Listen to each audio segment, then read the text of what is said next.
Okay, we're going to reconvene the regular board meeting of April 20th, 2021 at 7:03.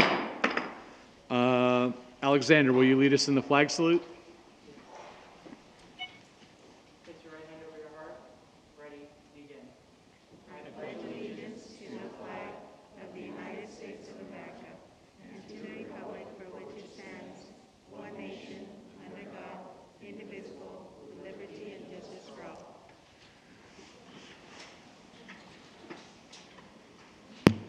Okay, the record can reflect that all cabinet and board members are present either in person or telephonically. Do we have a motion to approve the minutes of the regular board meeting of March 16th, 2021? By Anna Conover. Is there a second? Seconded by Tricia Pierce. Any comment? Okay, we'll call for the question. All those in favor say aye. Aye. Aye. Aye. All those opposed? Okay, that carries 6-0. Is there any addenda to this evening's agenda?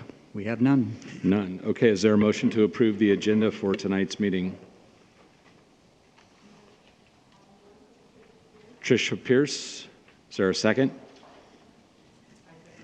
Seconded by Alexander Saucedo. Any discussion? Okay, we'll call for the question. All those in favor say aye. Aye. Aye. Aye. All those opposed? Okay, that carries 6-0. Community staff student recognition. Mr. Bailey. Yes, I'd like to invite up to the podium Ms. Mary Perry, our Public Information Officer.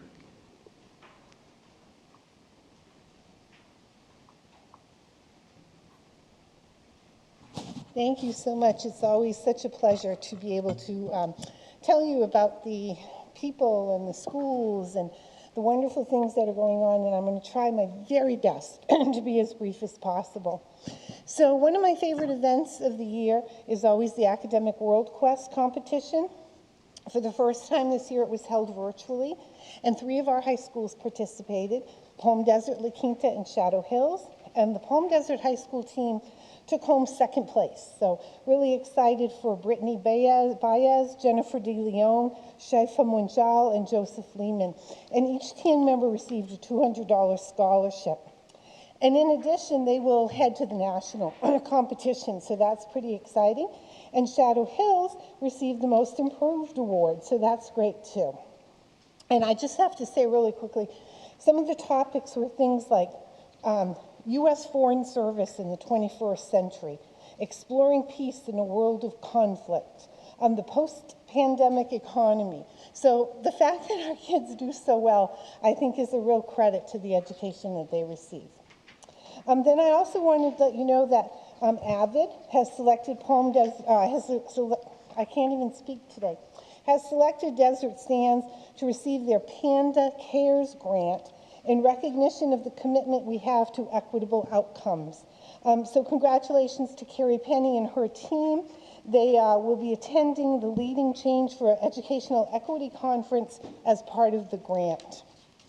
And in addition, for AVID, congratulations to student Yaretsi Saldiva of Dr. Carrion Academy, who has also been named by RIMS AVID as a student who exemplifies the AVID commitment. And then we're going to go to the slides so that I don't have to read the names to you. But congratulations to all of the DSUSD team members who attended Google Boot Camp and passed their Level 1 certification. And I'm told by Jim Lister-Looker that during spring break he did the next session and has already passed that one. So I know I've given you the list of names as well. So next slide, guys. I also want to congratulate our Palm Desert Charter Middle School students and their incredible teacher, Jody Facera. These young 8th graders took part in it's called the Pre-Commis Chef course by the World Chefs Academy, and 9 students took a comprehensive 3-hour final exam to earn this certificate. So not too bad for 8th graders. Next slide. And In late March, I joined other DSUSD staff, and in listening to the 4 top Palm Desert Rotary speech winners, and their speeches were not only uplifting, a couple of them were downright funny.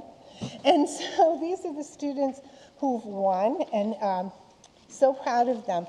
This speech is based on the 4 concepts that make up Rotary.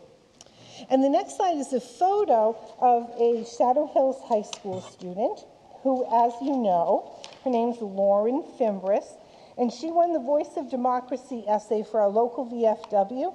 She went on to win the county, and she placed 4th in the state. So pretty amazing. The VFW actually came to her house to present her the plaque and a $1,000 check. Okay, huge congratulations. This is one slide ahead. Congratulations to our science fair winners. We had 19 students who won silver and bronze medals in both the elementary and junior division, and 4 of our 5th graders received gold medals. They were all students at James Monroe, and they advanced to the state competition. And on your sheets, I listed the name of the student and their particular project. They sound really fascinating. And then the next slide. So I know that you know every year that Riverside County produces a calendar for drug prevention. They base it on a poster contest, and we have 3 of our students whose posters will be a part of that calendar for the 2021-2022 academic year. Next slide, if there are. This is actually one in the middle. Just wanted to let you know that David Colvin of Thomas Jefferson Middle School won the Korea chapter of the Daughters of the American Revolution Youth Citizenship Medal. So congratulations to David. And this slide, as you can see, are the, oh, I must have touched something. Okay, I'm going to stay this way. These are the BEST Awards, which stands for Bilingual Educators Succeeding Together. So congratulations to all of our team, and that includes student and parents for winning this award. And I'm particularly excited about the student who won the writing contest, because Ariana was actually an intern in the communications department 2 summers ago. And as Jan and I can attest, we loved having her, and we're so proud of her. And then finally, it's always my pleasure and privilege to announce the winners for the past month's incredibly talented employee recognition. You know that Foundation Director Sean Webb is handling the technical aspects of part of this meeting, so he can't be here in person, so I'm always happy to represent him. There were 113 nominations in March, and the drawing for 2 harvest boxes went to Gloria Christopoulos at Amelia Earhart Elementary School. She was actually my grandson's teacher, and I know she's just incredible. And Annalisa Maggio in the purchasing department, who is another incredible person. So I put down on your sheets of paper why they won the awards or what was said about them. So did I go fast enough? Now I need to breathe. Okay, thank you very much. Thank you, Mrs. Perry. Concluded. Introduction of new or recently promoted employees. Mrs. Salazar? There are none. Okay, information items. We have 3. We have the Head Start Program Report for February 2021, the Head Start Program Internal Monitoring Completion Report for February 2021, and the Williams Unifor complaints for January through March 2021, which were 0. Staff conference items. We have Amistad High School Associated Student Body Report, and I'll turn that back over to Alexander Salcido.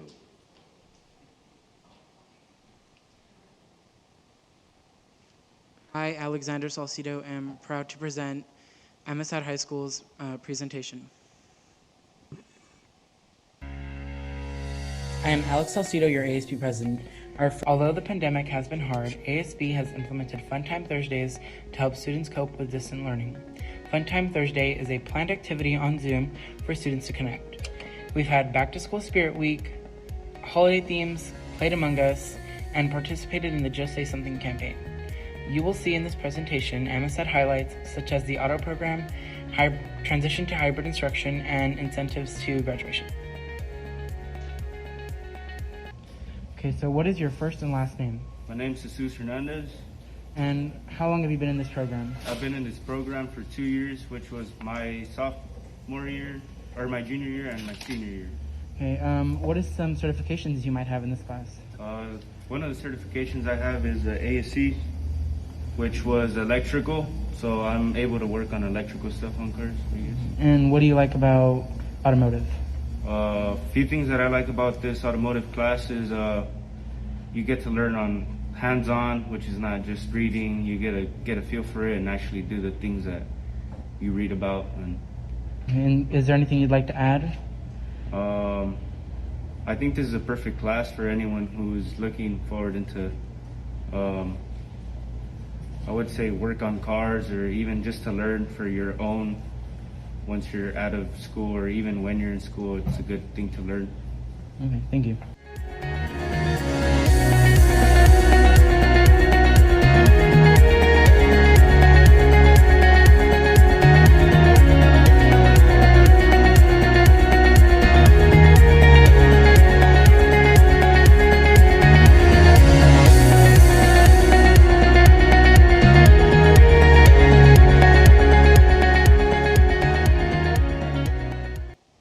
Hybrid instructional started this week. I'm in cohort B. I like coming to school because I get to see my teachers and interact with students.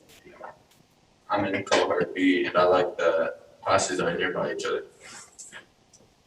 I'm in cohort A, and it's better to see everyone in person. It's also more helpful when it comes to turning in assignments. Now we will hear some encouraging words from ASB students. The first day in Amistad was the best. My teachers had such a positive attitude.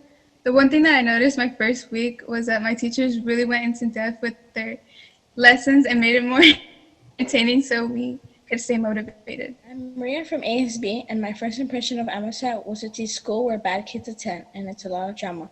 But now that this is my second year at Amistad High School, it has changed my mind. This school is where the teachers interact with you and really push you to succeed. All the kids there are nice and very intelligent. Thank you for letting me speak, and have a wonderful day. Hi, I'm Nadia, ASB Secretary. ASB has made it its goal to help students stay motivated this school year. One way we're doing it is by organizing after-school events, such as Funtime Thursdays. Personally, I enjoy Funtime Thursdays because we get to interact with other students while doing some fun activities. Hi, I'm Monica, an ASB treasurer. One of our benefits of attending Amistad is the accelerated program. Our quarter semester system is different from other schools. Instead of 2 quarters in 1 semester, each 4 quarters is like a semester. Continuing or starting classes, we get 5 credits for each passing grade. The total is usually 25 after each quarter, which allows you to be part of the 25 club. Our system helps a lot of people who need it. Students get caught up or ahead with small amounts of time to complete the class. Some students find lessons more in-depth and to the point, making the material more memorable.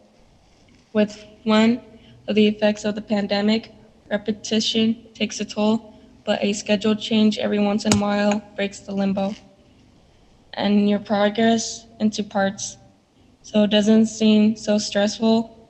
No burdens of seeing or holding past assignments. After all, it's supposed to look after your future. I started Amistad High School in September, and I have earned 75 credits in 3 quarters.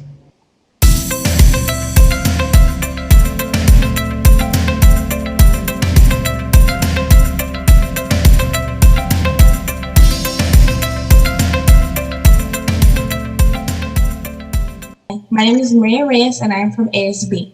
One of the benefits of attending Amistad High School is that there is so much support and incentives. The staff are wonderful and always eager to help the students.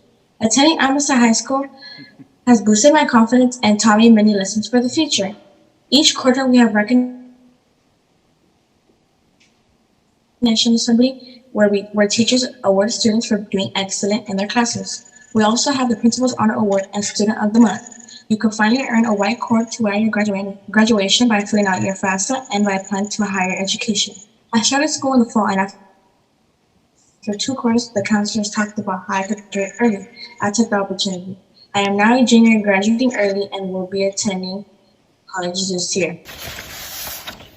We are so proud of our Eagles soaring at Amistad High School. We hope you enjoyed getting to know Amistad High School a little better. We have become a strong community working together on a common goal of graduating high school in a short time. I speak for all students. We are grateful for the support and this opportunity. We are Eagles, watch us soar.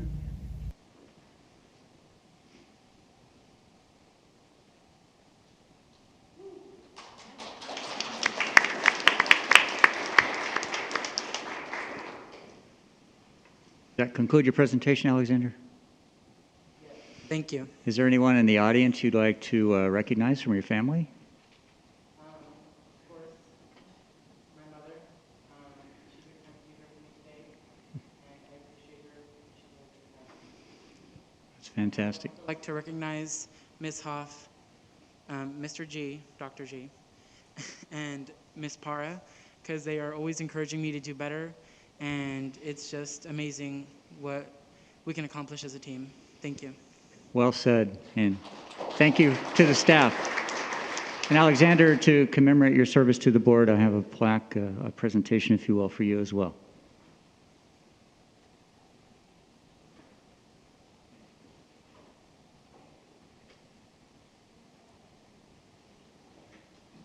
Okay, now we'll move on to staff conference item 13.2, Measure K and Measure KK, Citizen Bond Oversight Committee. Mr. Jordan Aquino, our Assistant Superintendent for Business Services, is approaching the podium.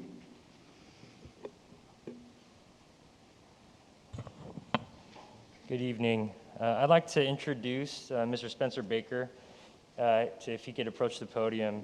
He's our committee chair for the Measure KK Citizens Bond Oversight Committee, and he will present to you the 2019-20 annual report this evening. The annual report is in compliance with the Citizens Bond Oversight Committee bylaws, which was adopted by the Board of Education for its Measure KK General Obligation Bond. Mr. Baker. Thank you. So, as Jordan mentioned, I'm the chair of the bond committee, and we were formed by the school board. There were 9 members, and we have an assortment of parents, taxpayer advocates, business owners, people active in the PTO, so we have a nice assortment of people. And what we do as a Citizens Oversight Committee is we inform the public, we review all the expenses, and we submit an annual report. And for any of you that there's annual reports outside on the table, and it gives details of everything that money was spent on out of that $225 million that the voters approved. God, I think 2014? I think, yeah. So November 2014, 69.5% of the voters approved this bond issue. And I believe the school board released the final $75 million. Just, Jordan, is that correct? Yes. So all the money has been taken in, and we have contracts, and we pretty much this year touched almost every school in the district, and all the details, I'm not going to run through all of them because we have a long meeting tonight, but if you go through this, it lists all the projects that were done this year.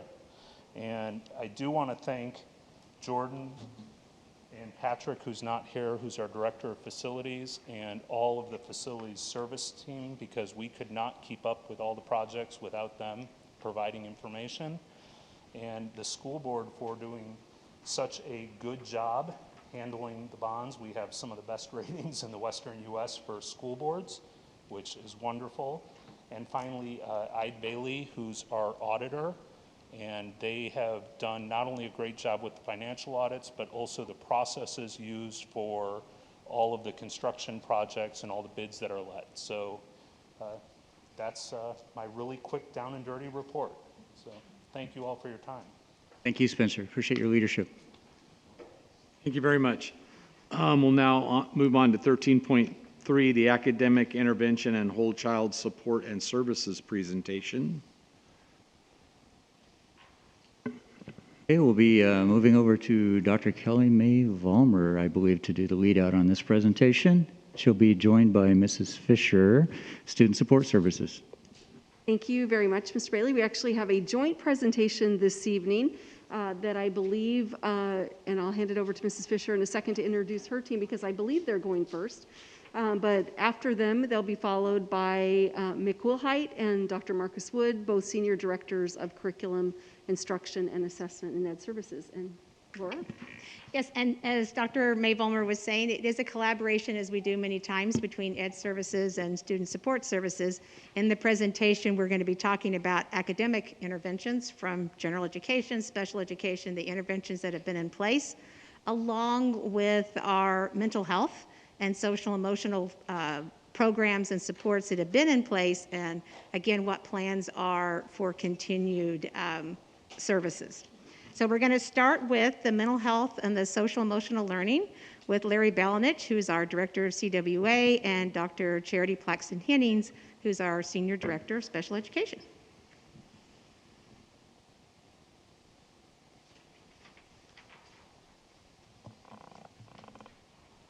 Good evening, everyone. Thank you for allowing us to present on this very exciting topic. It gave us an opportunity to really dig in and see the excellent work that so many of our staff members are doing. So I'm going to go ahead. Okay, show me how to click.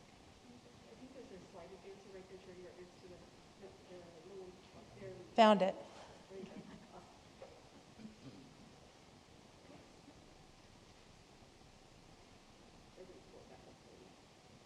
Perfect. Thank you. All right, just to give you a little bit of context for where we'll be focusing our discussion this evening, as you may recall, our 2021 district goals for our multi-systems of support initiatives, 2 and 3 are focused on social emotional learning and our school culture and climate. And so much of our mental health interventions and social emotional learning are really focused on these 2 areas, although the impact is across all of the areas of these initiatives.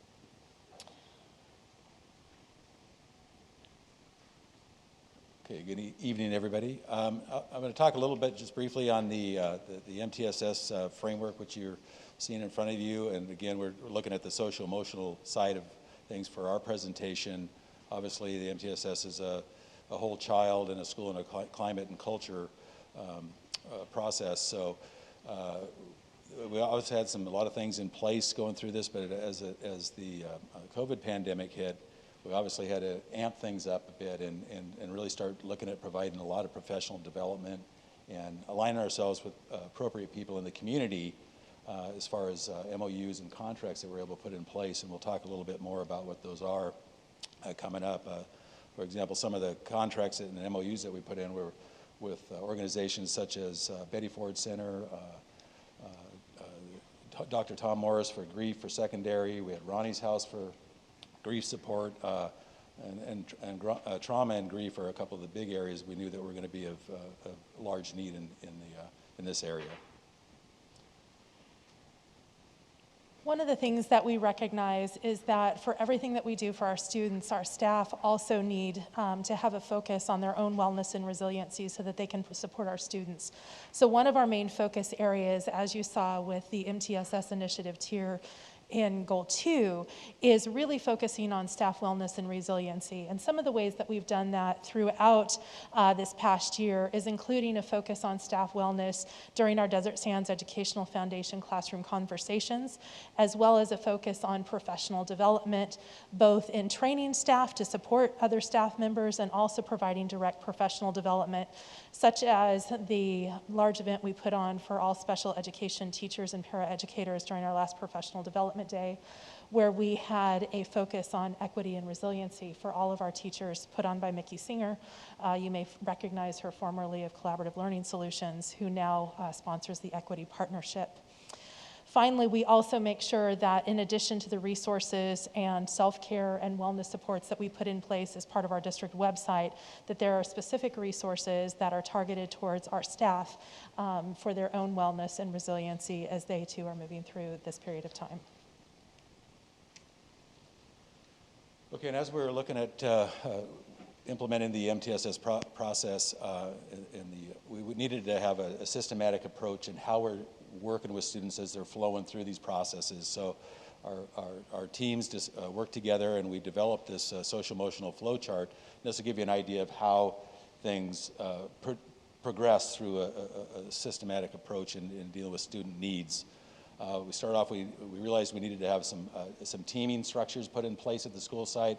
So we've got a case wellness team that we have appropriate people that are at the table that when they're looking at student needs and supports levels, they're psychologists, site counselors, site administrators, people that have good general knowledge of the students that they're dealing with. We want them all at the table together when they're looking at student needs and what kind of supports we're going to provide for them.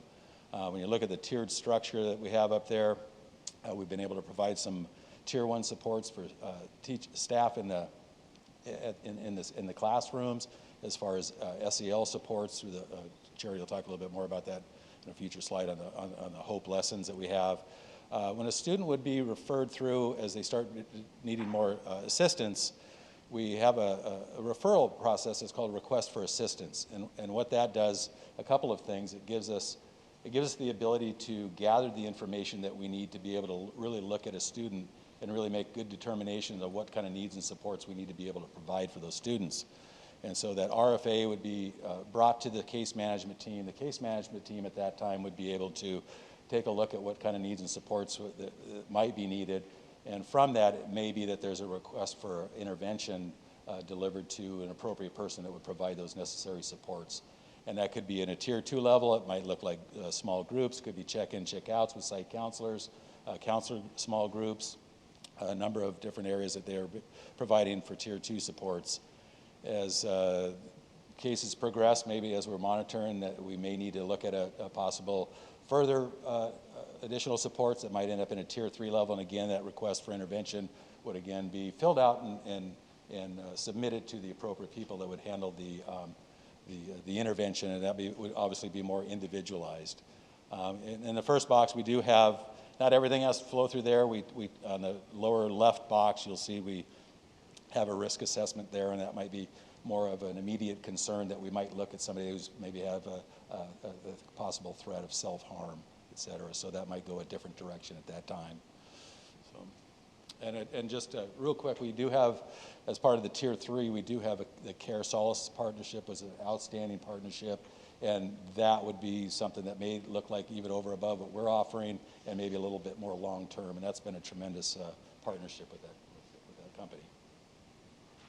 So as you can imagine, in order to provide supports and services in an ongoing fashion and in the intensive need, not only that our students needed during this period of time, but in anticipation of students' mental health and wellness needs moving forward, there was a lot of intentionality with professional development for our groups of mental health providers, including our counselors, our ERMS providers, our school psychologists, our nurses.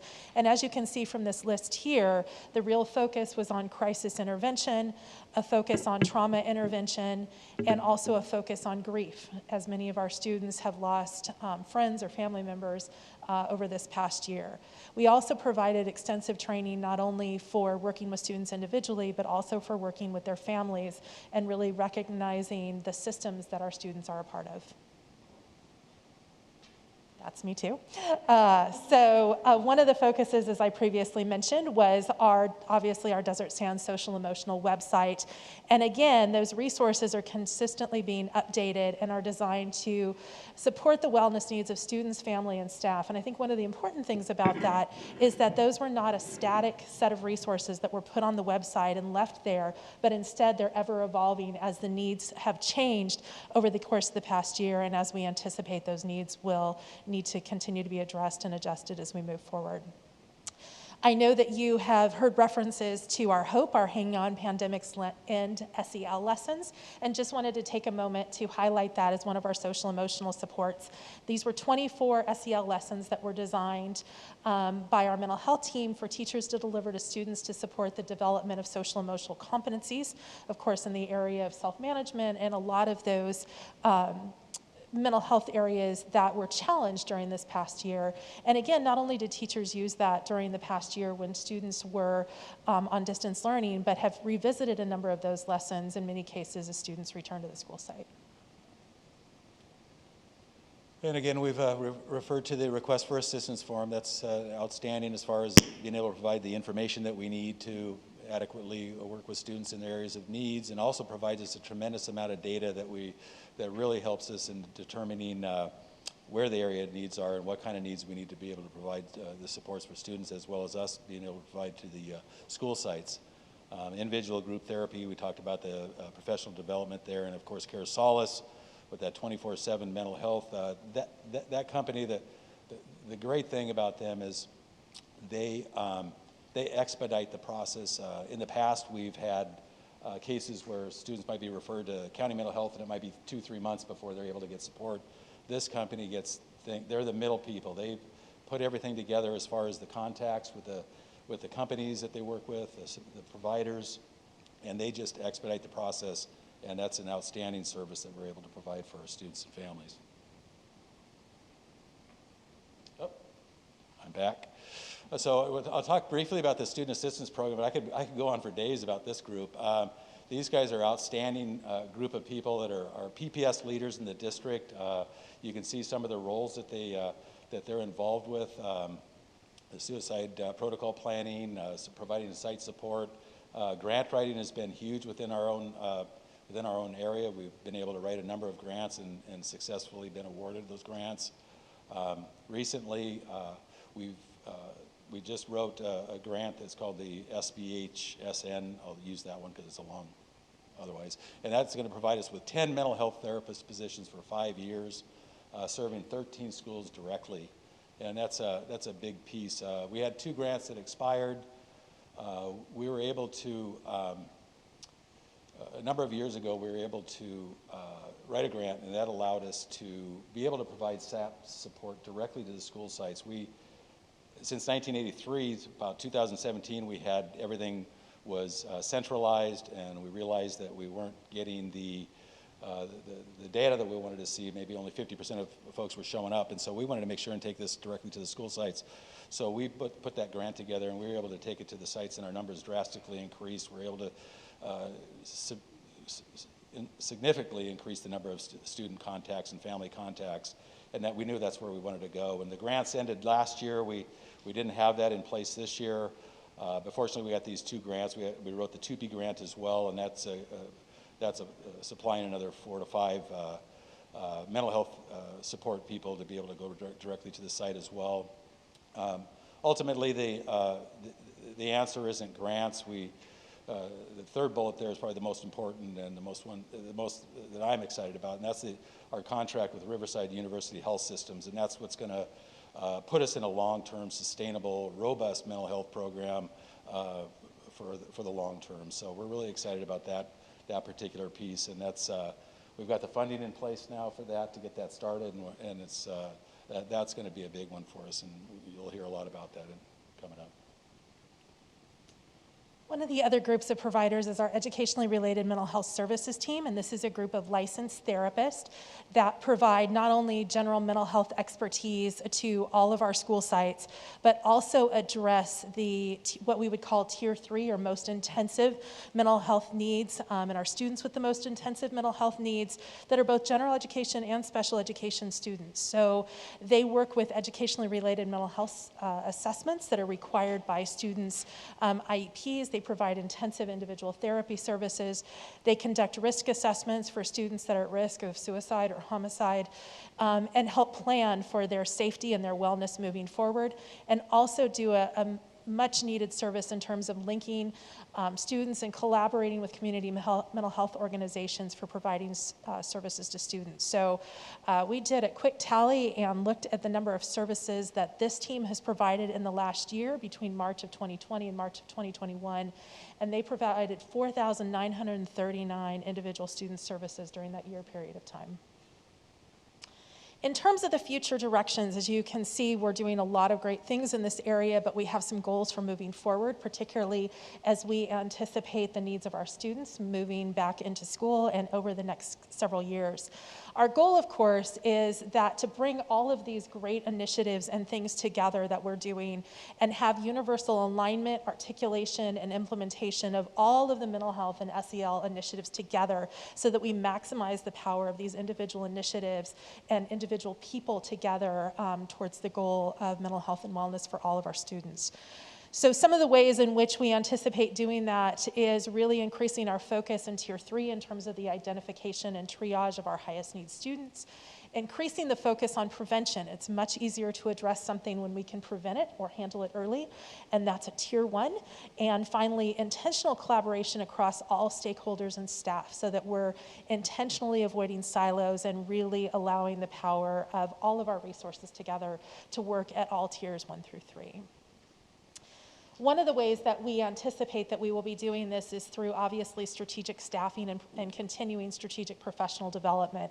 And that includes the hiring of intervention and prevention psychologists, which we just got funded. And these intervention and prevention psychologists will really be focused not only in general mental health functions, but also that intervention and prevention, most importantly, piece, so that we can really address student needs early on. Okay, and we've talked about the grant that's coming up. That's, again, that's exciting, the Medi-Cal billing, and then, of course, some of the funds that are coming in is really enable us to get a lot of these things kick-started with our mental health positions that we're adding. We're looking at additional counselors that maybe would be more specific to social-emotional at the school sites, so beefing up the numbers at the school sites for PPS counselors. And then we're talking about peer and parent partners, which would be a family support group of folks that would that goes along with our contract with Riverside University Health Systems. And now we're going to turn it over to our teammates over in Ed Services. And don't forget to sign up for the Chili Dog Open, the 25th year. All right, nice job. Good evening, everyone. I'm going to try this with my glasses. Those of you who wear glasses and mask, it's an interesting concept sometimes, so I may just need to take them off and do the best I can. So thank you again for listening to us and inviting us to come speak to you. We're excited because we are tying it all in. We are actually doing the whole child. So we talked about social emotional. Now we're tying in a little bit more with the academics. And again, looking at the MTSS structure, academics is definitely in all 3 tiers. We're going to focus a lot on Tier 1. With some information because we finally have a system in place. And this is our first year after a pilot of 6 schools 2 years ago to have a system in place to really help us have a dipstick throughout the year and not wait till the end of the year to see how our students are doing academically. And for us, it's iReady. So you can see at the very top, we use that data. We look at it at all different levels. As a district, we also look at it as a school. We can look at it as a classroom. And then also individually, so we can really drill down to each student to try to meet their needs academically. And they take these assessments 3 times a year and not just towards the end. So with elementary, just go over a sample. Here's a graph of our reading overall for grades 1 and 2. And you can see that it's easy to read. That right there tells you in the red, there are 2 or more grade levels below. In the yellow, there are 1 grade level below. Green is on grade level, and blue is above grade level. So it really gives us information at hand for every student and how we can best help them if they're not meeting the exact goals that we've set for them. It tells you right by grade level, so you can see here it represents 1st and 2nd grade. Also, it tells you all, so the whole group, but then also breaks it down into 3 separate student groups, so that we can see if there's a certain area maybe we need to focus on, ELs or students with disabilities, to make sure we have all students receiving the instruction that they need to make the progress. And here you can see it compares fall, so across the district, they took it in the fall. We got that baseline, and remember, this is all remote. This is all distant learning, our very first year putting in a program district-wide. So our teachers took the training, they really worked with the families, because it was a family and school effort. We definitely had to have parent support to make sure students were online and taking the assessment, and also meeting the needs and setting their learning plans using iReady. So it was definitely a lot of work, and we appreciate everyone's efforts to get us here. Then also, of course, we wanted to look at the green, right? We want the green to grow, and we want the red to go down. So we just really look at this as a quick fix, quick, easy look at where our students are. So just overall, the comparison of students at or above grade level between our fall and winter assessment in first grade is 9.7% growth. And in second grade, again, a nice growth, 10.7%. We also have the same information for third, fourth, and fifth. So you can see our third graders improved 10.2% from fall to winter assessment. Our fourth graders, 7% growth, and then our fifth graders, 4.2% growth. So this gives us information to see where our students are and how we can meet them where they are to help them make the progress that they need. What's really nice about this is with iReady, it breaks it down into 6 domains in reading. So you can see the domains of phonological awareness, phonics, high-frequency words, vocabulary, reading informational text, and reading literature text. So there's different types of text that we really want to help students to be able to achieve as they're learning and growing throughout the stages in elementary school. And just as a sample, so here's phonics. So we think phonics is the basic skills. Letter recognition, some vowel sounds, really learning the basis. But if we pop over here to fifth grade, we see that only about 71% of all students are tested out. So the blue means that they actually tested out. They're above grade level in this area. So we look at it closely and say, okay, well, there's still some basic skills that some of our students are missing. So what can we do?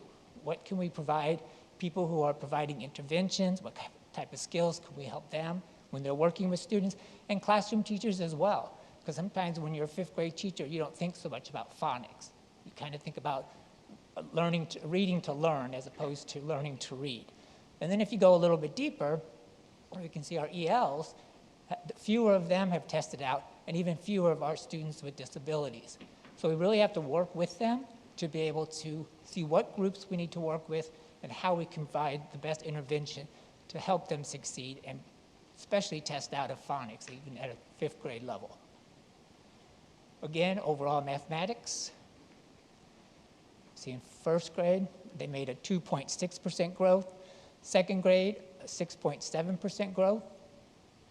Third grade, also good growth across the board. 7.8 in third, 8.4 in fourth, and 5.5 in fifth. And again, with iReady, it breaks it down into the 4 mathematical domains. So we have measurement and data, we have numbers and operations, algebraic thinking, and geometry. And just a quick sample.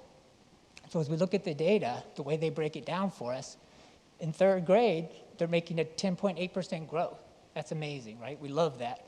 But then if we go a little bit deeper, we see some of our students with disabilities, that group specifically decreased slightly. So what are we doing differently? How can we make it differentiated to help students learn at their level to be able to achieve? And here's how it's happening. So we have classroom teachers that have been very creative. We know it's been virtual until just recently, so they've been doing tutoring before school and after school. So they've been pooling their small groups, looking at the iReady data to see how can they focus. Sometimes you can't do a whole group.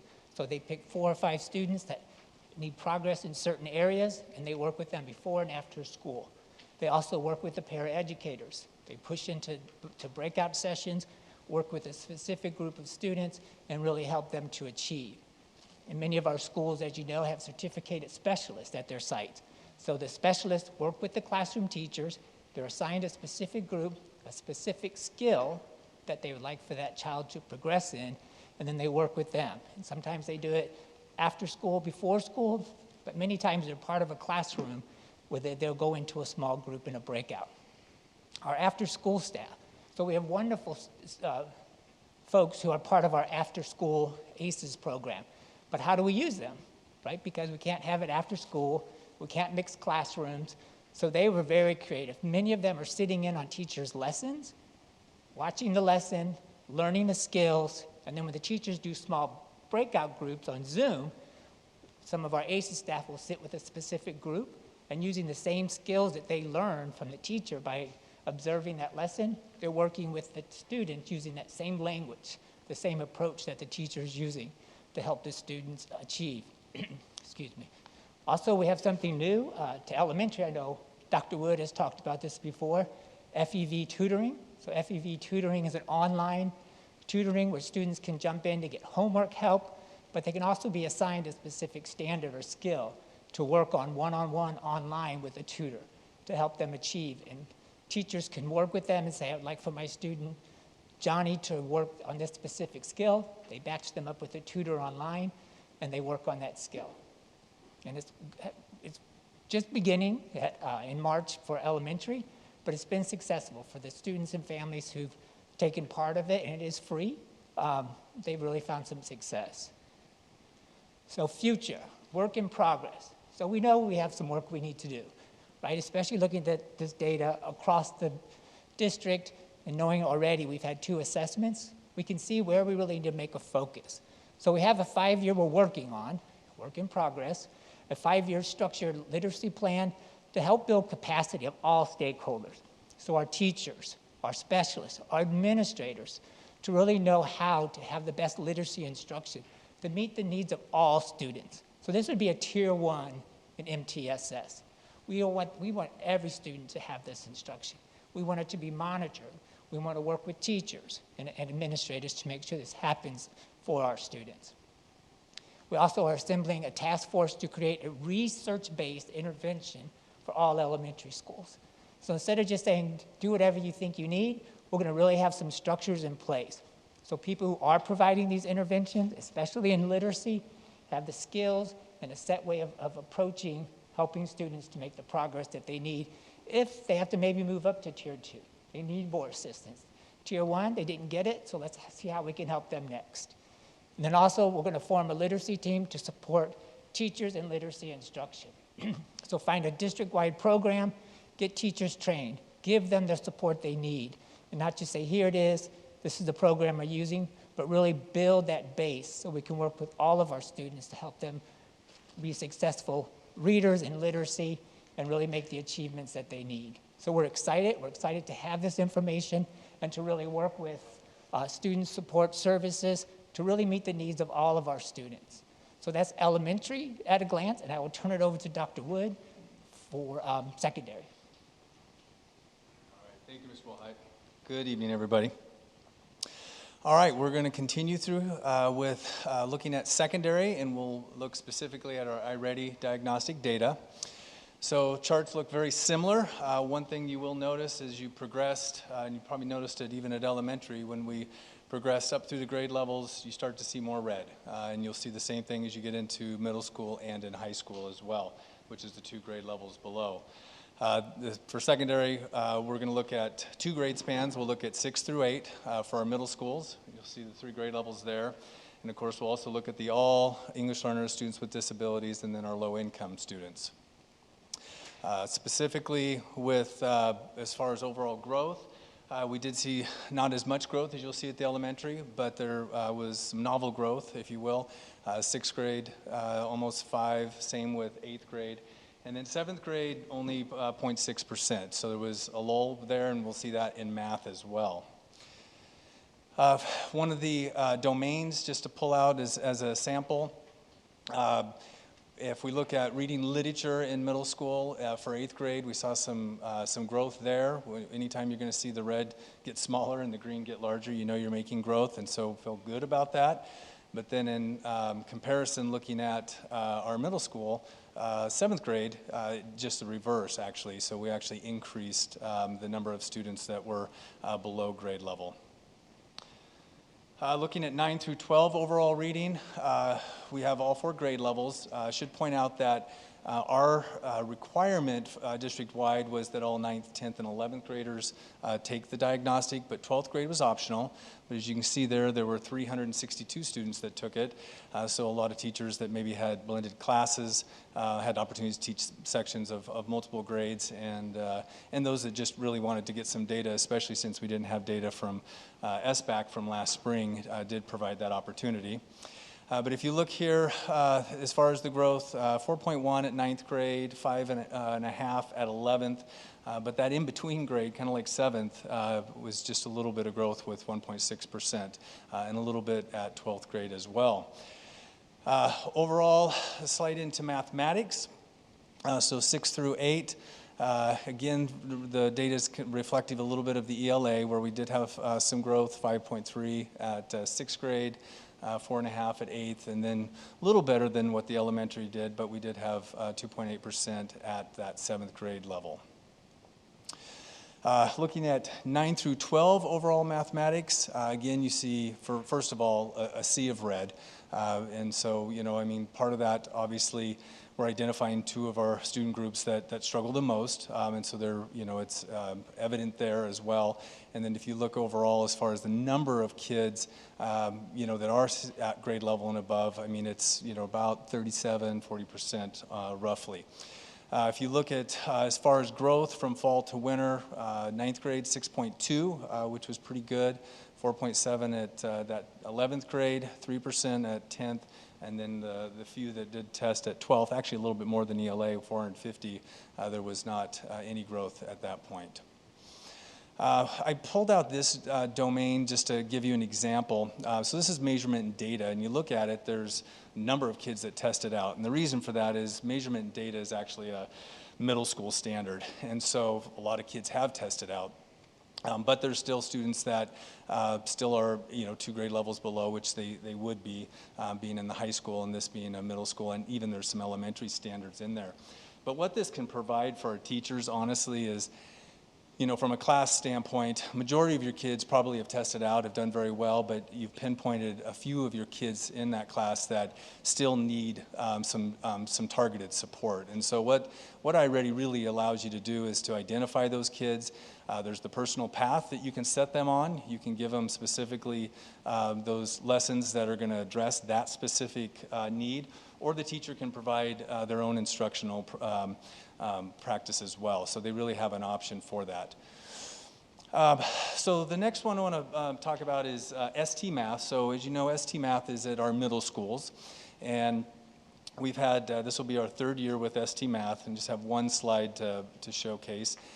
And as far as ST Math, there's, first of all, teachers use it to help in just their regular instruction. It helps with conceptual understanding. It's very, very good at that. Specifically to this slide is in regards to the students that are participating in what they call the journey, which is like the personal path, but in intervention. There's about 300 kids that are reflected here. And of those 300 kids, they all participated in at least 3 different lessons. And so what it does is within those, there's a pre-quiz and a post-quiz.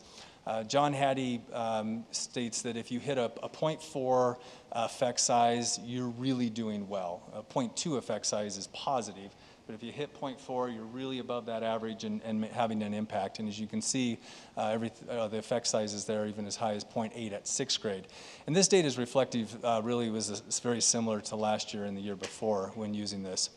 Down below, I selected 2 different objectives per grade level, and you can see there's some great effect size with regards to each of those, really, exponents, graphing linear functions, and so forth. So we feel really good about ST Math. They relaunched this year a whole new platform and really created some extra bells and whistles for teachers too, and ease of utilizing the program, pulling data. So in terms of what we've been doing this year, obviously we've got that data. What do we have in place? Starting in December, about just in terms of where we were in dealing with COVID, we're able to start pulling some kids in for some small cohort tutoring. And really the target population was really kids that were not engaging, and that was the most important. Who do we have that's just simply not engaging and really having a hard time? And our schools really did a great job. High school started first, and they were doing weekends, they did winter break, they did a variety of different times. But high schools had accumulated, and that number's larger now, but 665 tutoring hours, and middle schools have accumulated 906. That equates to, as far as middle school, there were 551 students serviced out of 45 different groups. And in terms of the work that they were doing in there, one of the main objectives was just to get kids back, get them engaged, and then to target the subject areas that they needed help in. Some of that work included work in iReady, some of that work included ST Math, but those were, bottom line was trying to get them back in and get them going again. As high schools, there were 460 students that were serviced with a number of 38 different groups. And then with our students with disabilities, we did have specifically 94 students with our severely handicapped students of a number of 6 schools that were provided support as well. So moving forward, so we've, a lot of information. This is where we are. What does this look like, moving on forward from today and especially into next school year? And so looking at it under that MTSS umbrella of the 3 tiers. So for all students, use of iReady to address learning needs. So, teachers can look at that data from an entire class perspective and be able to see that, there's certain gaps and things that they need to do for the entire class, at least at that tier 1 level. And we can look at it from a district level and how we want to support district-wide, and of course schools can look at different things they want to do school-wide. The FEV tutoring on demand, Mr. Wildheit brought that up. We've had at the secondary level, we've been utilizing FEV tutoring during our summer schools. And then we have a couple schools, Shadow Hills and Amistad, that really have been using it during the course of the year. But now with the expansion, it's available to all schools, and all schools have been using it and actually doing a really good job with that. So that will continue. And then SEL support, which is incorporated into all classrooms, and that'll be our tier 2. Looking at tier 2, tier 1. So looking into tier 2, that's 15 to 20% of our students. And within that, in looking at some of the one-time monies that is coming as far as COVID relief and some increase in staffing, we'll be able to increase intervention during the school day. And the focus centered around iReady and ST Math will be one of those focuses. And then also increasing credit recovery offerings at our high school, grade validation offerings, as well as FEV targeted support. That's one thing about FEV, they not only have the specific on demand that everybody's available, but schools target specifically student groups and individuals that need additional help. And it's basically articulated into the coursework that they're doing in the classrooms. FEV knows exactly where the kid is, has data, has all sorts of information, and then they schedule out different appointments and so forth, and they do a really good job with that. As well as SEL targeted support, and then of course this summer, looking at the summer school at all 3 levels, and really every school providing some options. And then for our tier 3, I'm going to have Dr. Henning share a little bit about that. So some of our plans moving forward includes training our staff on some specific intensive individualized skill-based instruction and expanding our repertoire in some of those intervention and intensive-based intervention programs. We will continue to provide, of course, SAP and counseling targeted support, obviously in the tier 3 level to our most needy students. And then finally, we are very excited that this summer, for the first time ever, we will be offering what we call specialty summer camps. It's an opportunity to bring kids in and allow them to have some fun and build some social emotional skills, but also targeted towards those students who have speech and language needs, motor needs, and those kinds of things as part of their IEP supports and services. So if you come by Deck North this summer, we will be doing summer camp, and it's going to be fun. So. All right. So that's all that we have. I do want to do a shout out to our assessment team, Lee Baird and Tracy and Alicia. They help us with pulling the data, and I know we drive them nuts with the back and forth, but we're very appreciative of that. So I do want to give a shout out to them. And then we are here for your questions. Ms. Pierce, do you have any questions? Wondering on that FEV tutoring, is it only start in third grade? Yeah, so it really comes down to, there's some districts that have gone lower, like into second grade, but students really have to be able to navigate the keyboard and the chat line and be able to communicate that way. And so it's something we could look at moving forward, if, you know, and especially given the fact that how equipped our kids have gotten. I was going to say second graders can really yeah. do more than I could at So that it's age. prescribed at 3 and above, which is where we started, but it's definitely something we can look at if feel that it can support them as well.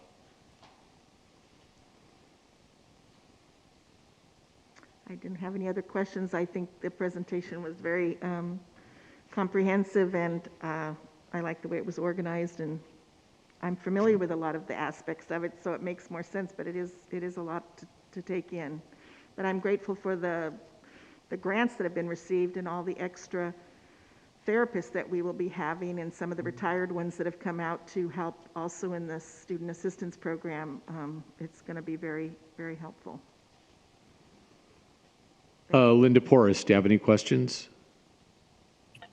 I don't have any questions. It was a great presentation. I really appreciate all the information, and I'm really I think the specialty summer camps are going to be amazing. That's really wonderful. So I will definitely stop by and see what that looks like. So thank you so much. Mrs. Jonathan? Yeah, first of all, with regards to Larry Bilanich's section, I wanted to touch on the part where you're giving support to the families and helping them support the student as well. And I really like that, and the whole idea of increasing our counselors. I think that's really important. And I think we all need to keep in mind that some of the funds that we're getting are one-time funds.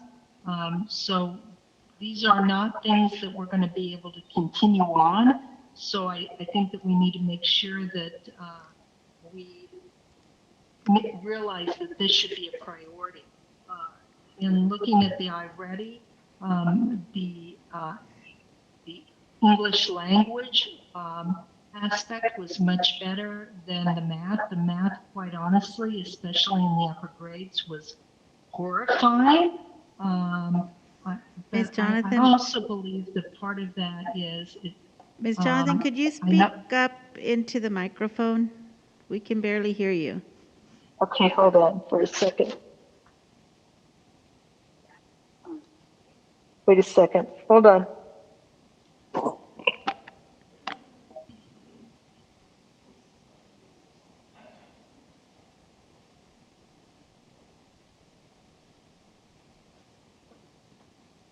Let me see.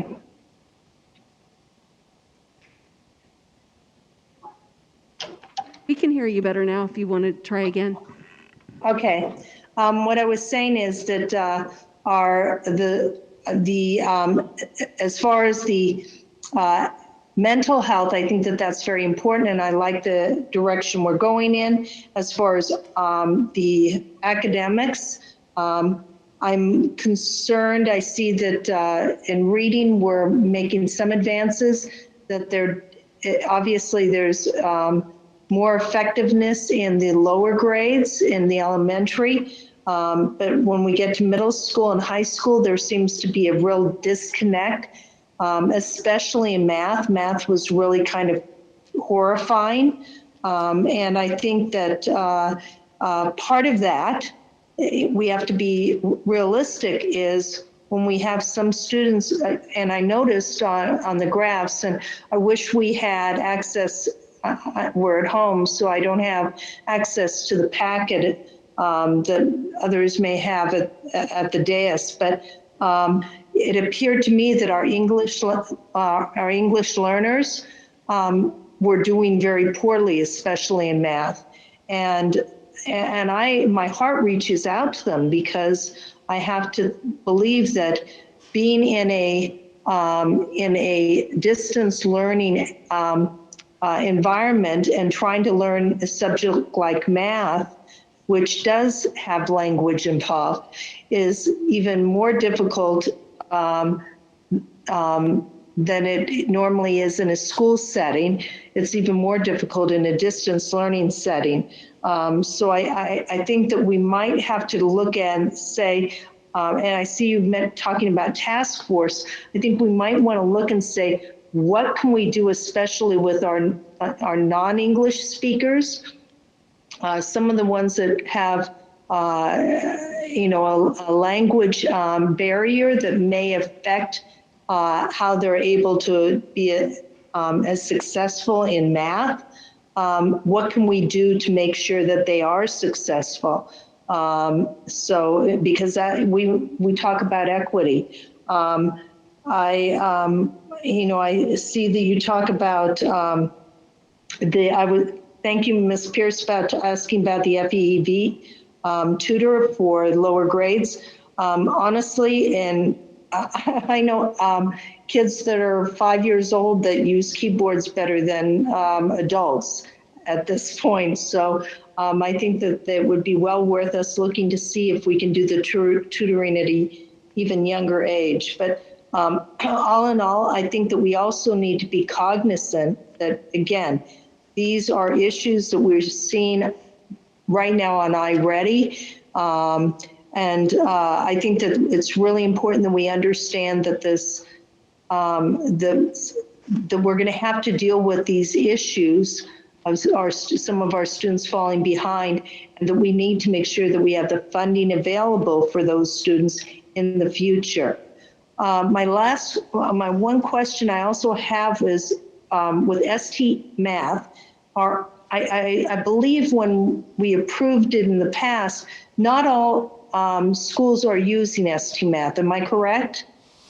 Well, it's just at the middle school, but all 7 middle schools are using it. They are all 7 using them now. Okay, because I remember, I believe last year we voted on it, and I wasn't sure if at that point now everybody was using ST Math, because I think that speaks volumes of how effective it is.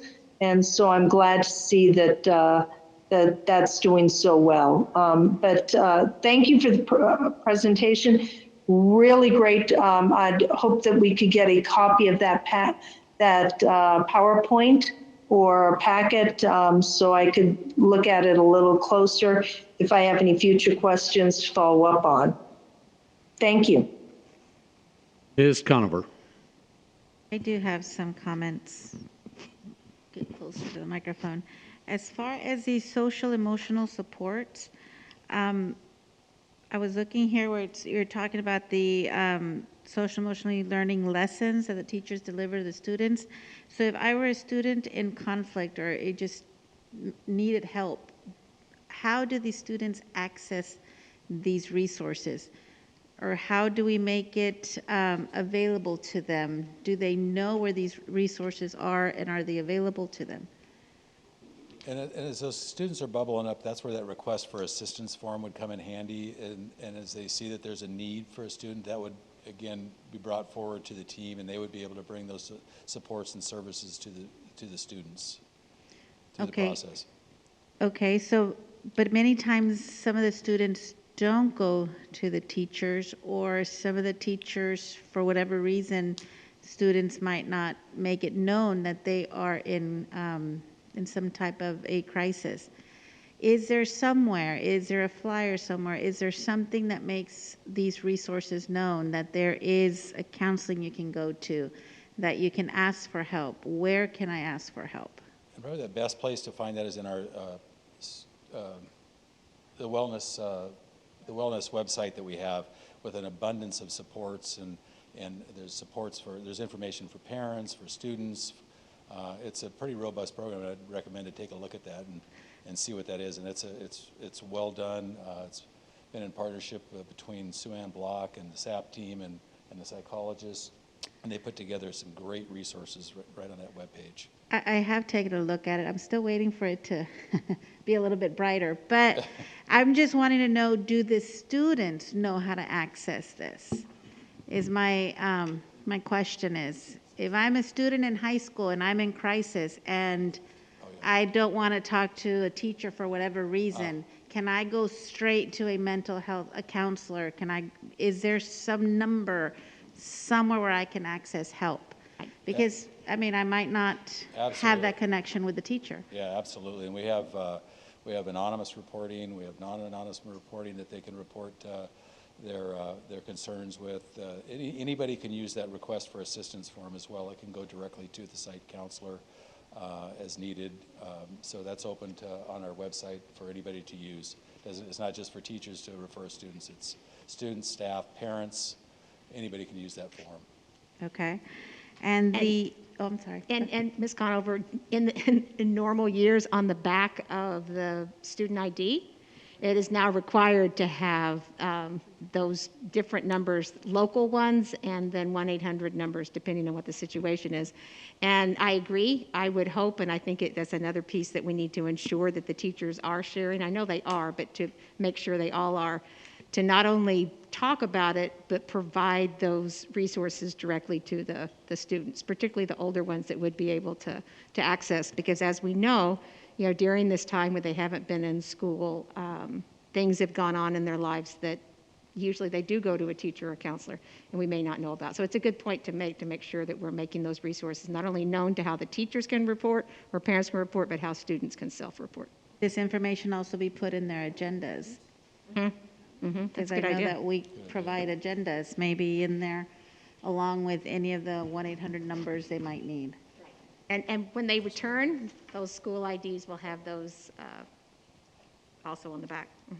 And just making sure that the 6 mental health positions will be used exclusively for mental health services, not cover preps, anything of that sort. Yes, and one of the things I wanted to add, and Mr. Belenich had it in the slide, but I know it was kind of towards the end, the grant that they wrote, which was amazing. And I have to give much credit to the SAP staff and writing the grant and receiving the monies that they did, because that is aside from not even having to utilize COVID relief funds. So the sites that will receive that extra counseling support through the COVID relief funds, we're also going to add additional counseling support at all the sites. But the grant was able to provide those for the 13 sites through the grant. And so, yes, those particular counselors are the grant was written for, and they will be set aside for just social, emotional, not covering preps, not necessarily doing master scheduling, but truly providing that counseling support. Perfect. And on the 5-year structured literacy plan, I know it follows Riverside County, his focus, Dr. Gomez's focus, that every child TK to 5th is at grade level. I see the assembling of a task force is happening. Is there a time frame of when this is going to be created and finished, and when we can start this to implement this? Right, we've just started, so hopefully I'll share more details specifically on that plan with you. Okay. Right now, we probably don't want to put any extra burden on teachers, because we will, of course, pull our experts from the classroom to help work on this task force. So we are getting the ideas together. We're working with our elementary project facilitators to see what that structure will look like. So I will promise to come back and give you more details, but we do have it in the works. The intervention piece, we plan to roll out for next school year. Yeah. Thank you. And as an EL learner myself, is there, because I still, you still struggle sometimes, like what's that word in English? Do we offer newcomer classes at the high school level, at the elementary and middle school? We currently are in the process of working on our newcomer offerings. To be honest, we're rewriting the EL master plan. That's work done right now with collaborative members from across the district, and one of the focuses is how we're going to support our newcomers. So we do have some work to do in that area, and that will roll out for next year as well. And I do understand that there is quite a bit of red, but I also am heartened to see that there's a lot of growth as well. So I was expecting it to be in the negatives, because you hear hybrid and distance learning are challenges. They are challenges. So I was expecting this to have a lot of negatives, and it is nice to see that while there is still work to be done, there is, and the students are showing growth. So thank you. I have been waiting to see this presentation, and I'm really excited about what is going to be happening next year. Thank you. And Ms. Conover, I just want to add, because, as Mr. Webb, he's always watching and listening and providing input. So he's texting me going, add this. But as we all provide and are participating in his classroom observations, the ones that we've done on mental health and social emotional learning have been shared on all social media platforms and have been viewed over 10,000 times throughout the year. So hoping that again is reaching out particularly to students on social media. So that's a nice thing too. I always appreciate Sean and Chef Mary. He is doing an amazing job. Amazing. Yes, he is. Thank you. And if I may, just a reminder that Dr. Wood did share a link in his last Friday letter. It has a folder of all the data from iReady, including our first assessment, which we were excited to see for kindergarten, for the winter assessment, showing that the teachers are really getting them on grade level and working hard to help them achieve even with some of the areas for growth and progress. Everybody's really working hard to help students achieve. So that is in there if you need further details. Thank you. Good. Mr. Bailey, do you have any questions to follow up? I have no questions, but I believe Dr. Wood has a couple additional slides to speak to. Is that correct? Well, yeah. If we're, did you want me to dismiss these guys? They can stay with me, but yeah, I do.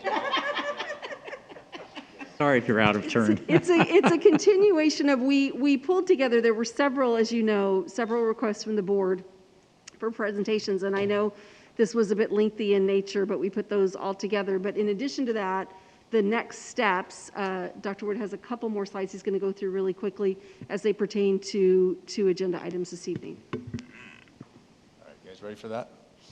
All right, so this really, what we've covered so far really sets the stage for this next conversation.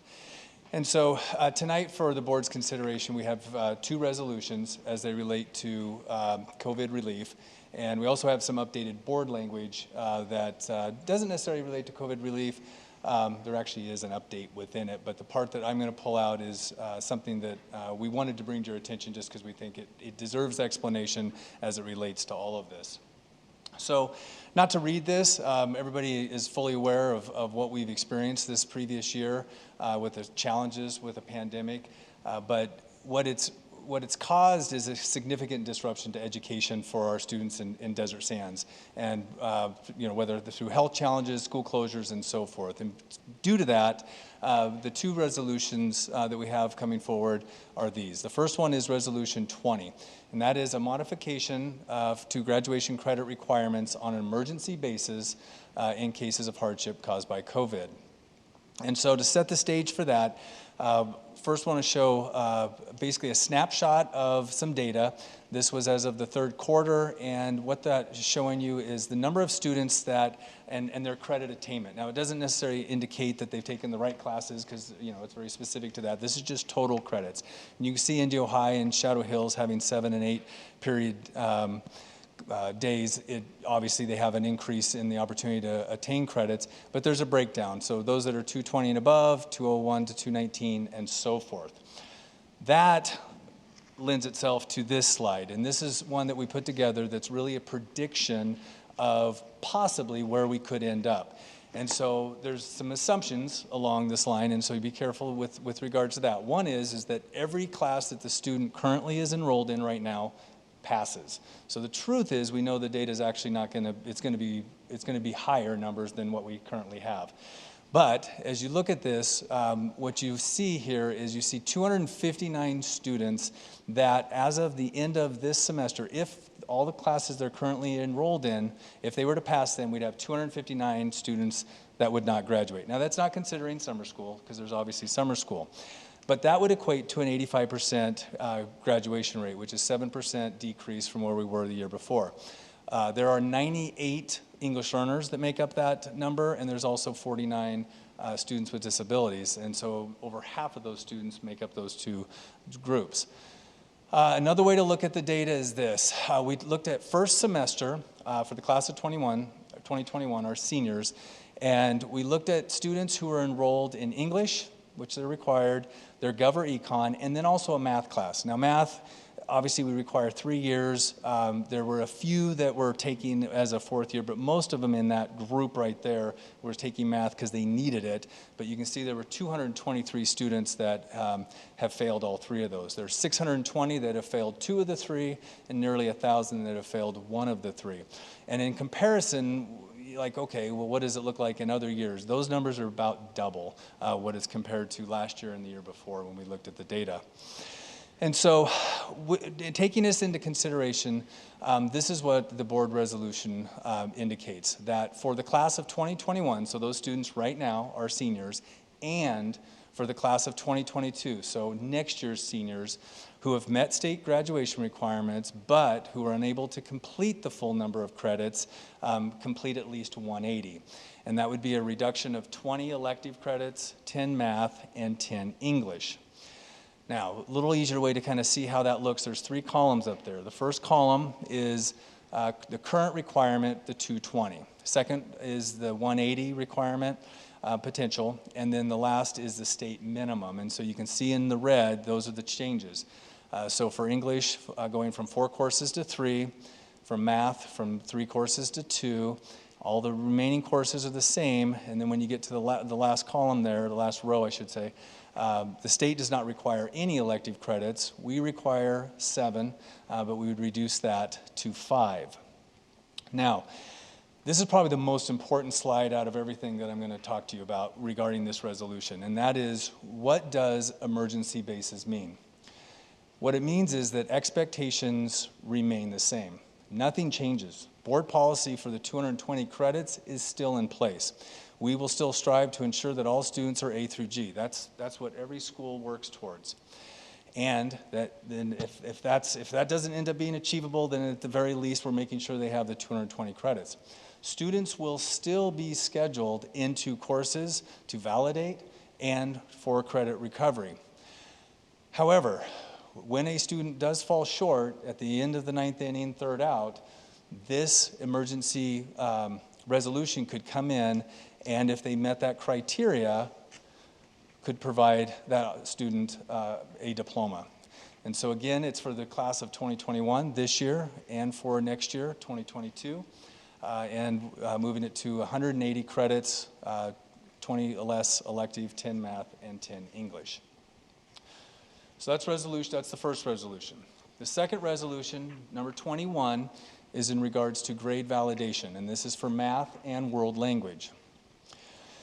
Because both those courses, math and world language courses, build on prior knowledge, showing success in semester 2 really is relying on the fact that there was understanding from semester 1 standards. Now, they may not have demonstrated that, but the only way you could be successful in semester 2 is the fact that by that time you've gotten it, and because of that prior understanding, you've now shown success in that course.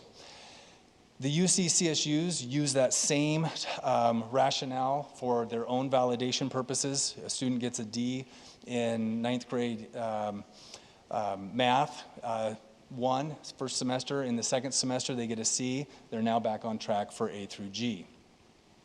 So looking at some data, first semester, and this is grades 9 through 12. We're looking at all 4 classes, not just the seniors. We had 3,882 failing grades in math, 2,453 in world languages.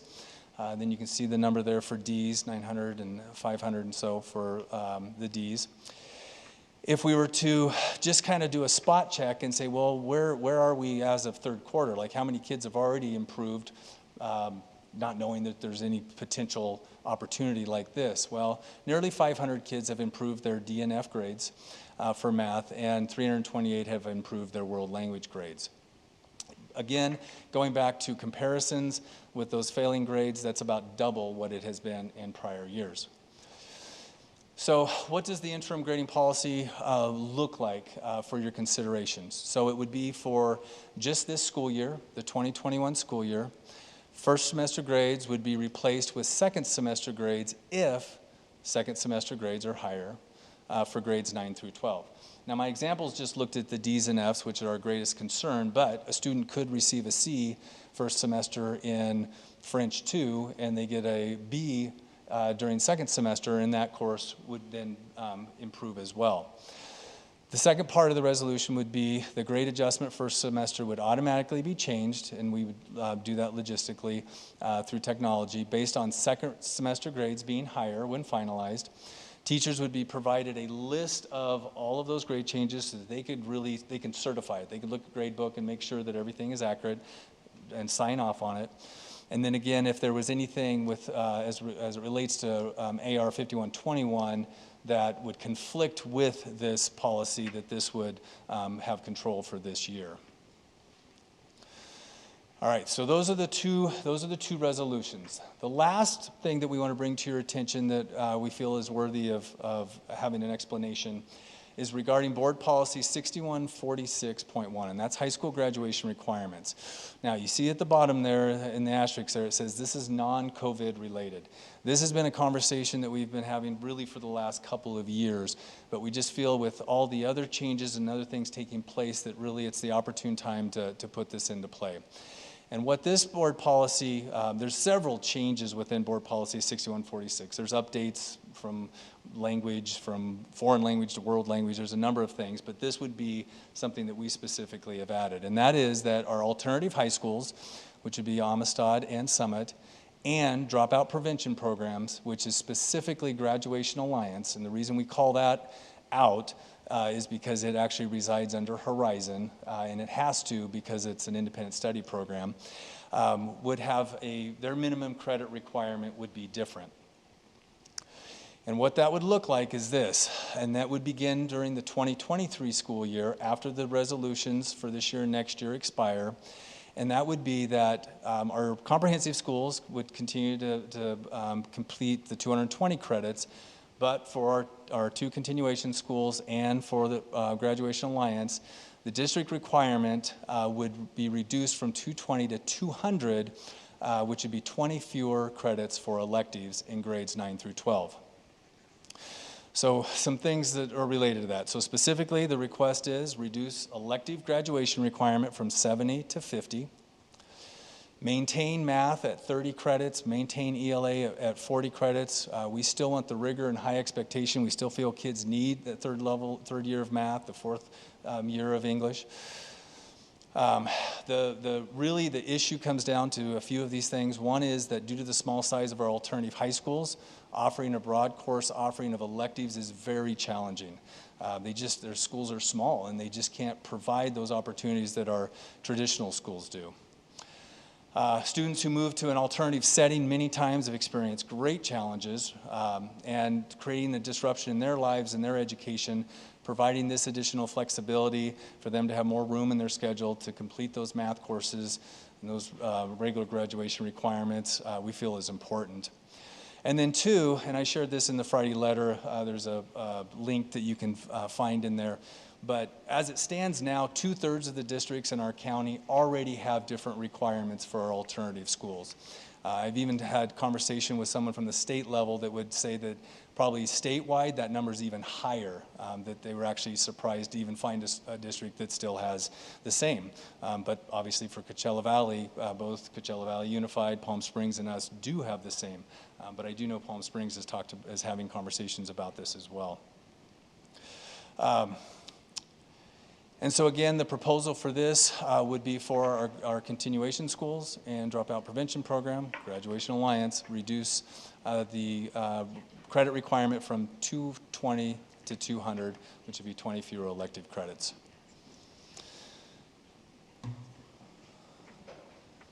Pierce, do you have any questions about that?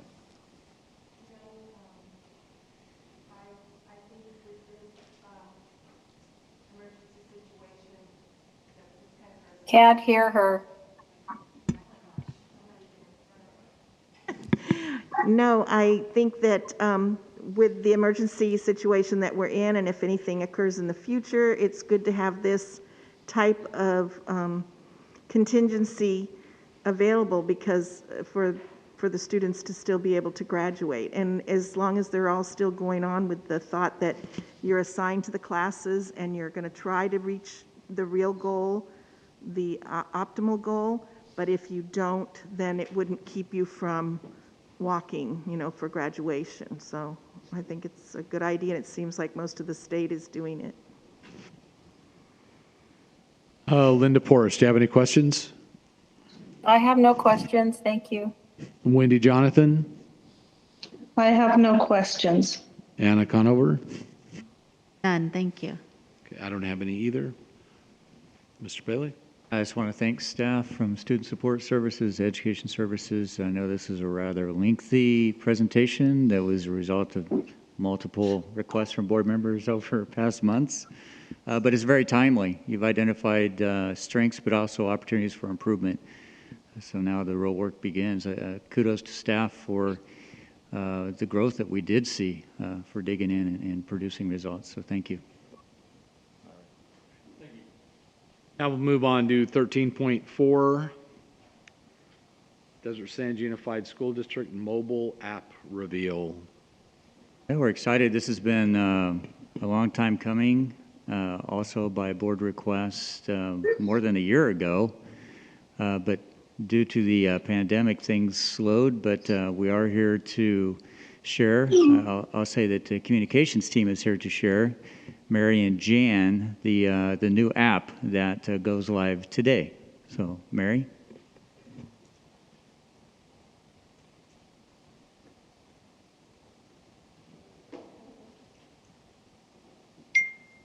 While I would like to take credit for this, it's certainly a Jan project, and so Jan is going to present it to you. It's been a year in the making, but we're very proud of it, and we hope that it serves the purpose that it's intended for. So here's Jan. Thank you. Good evening, everyone. Thanks for the opportunity to reveal our new district mobile app. So what we're looking at here on the screen is, I'm going to go through it quickly.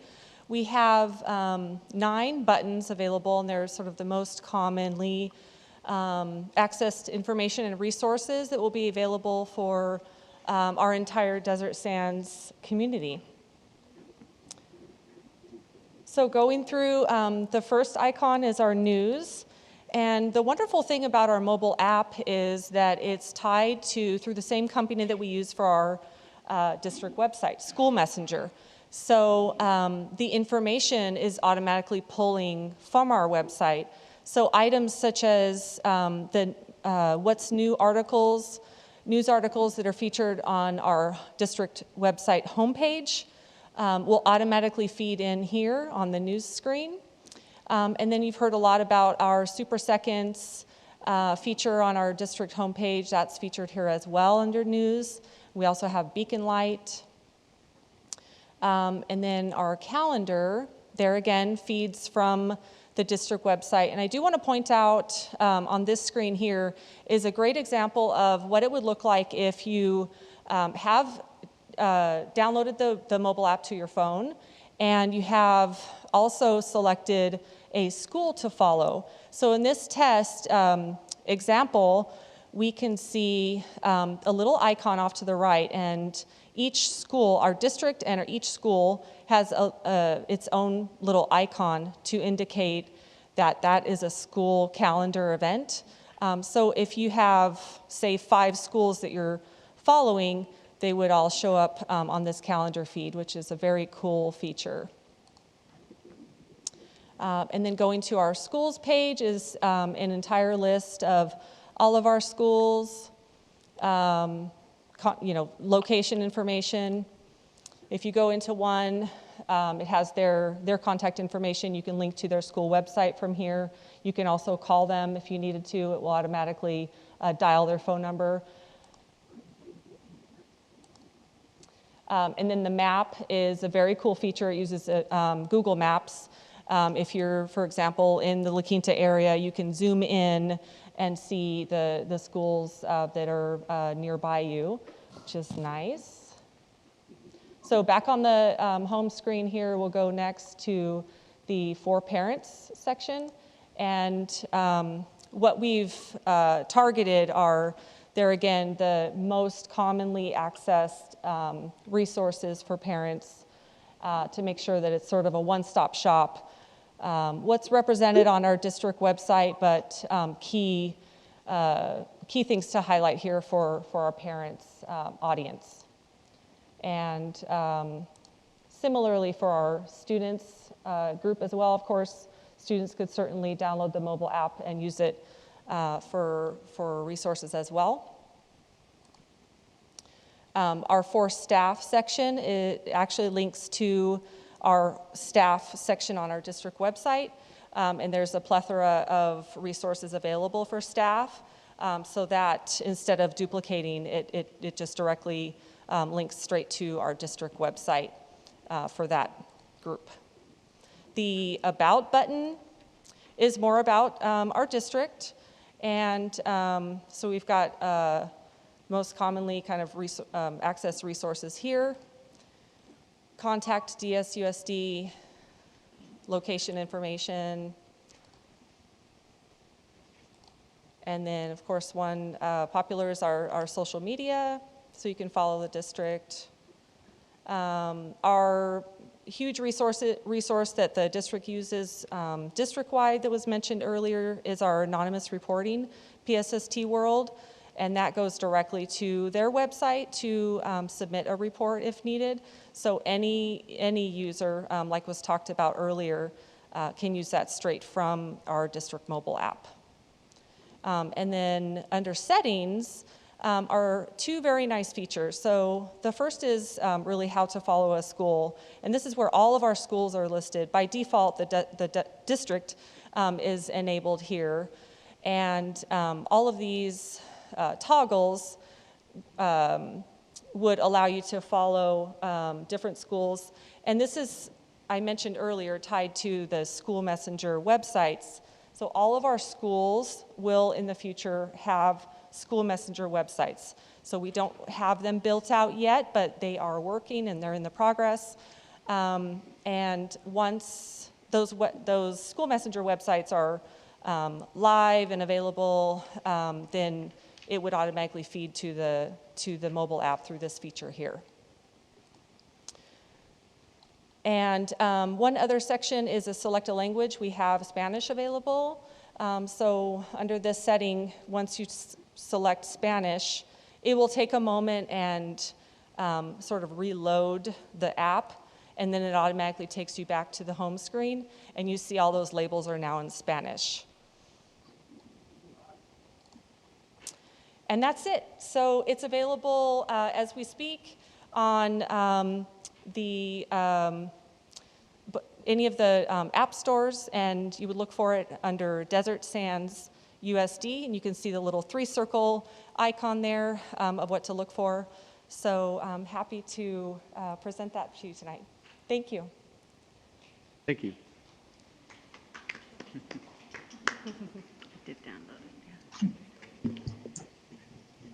Tricia Pierce, do you have any questions or comments? No, I already downloaded it and I'm ready to go. Linda Porras?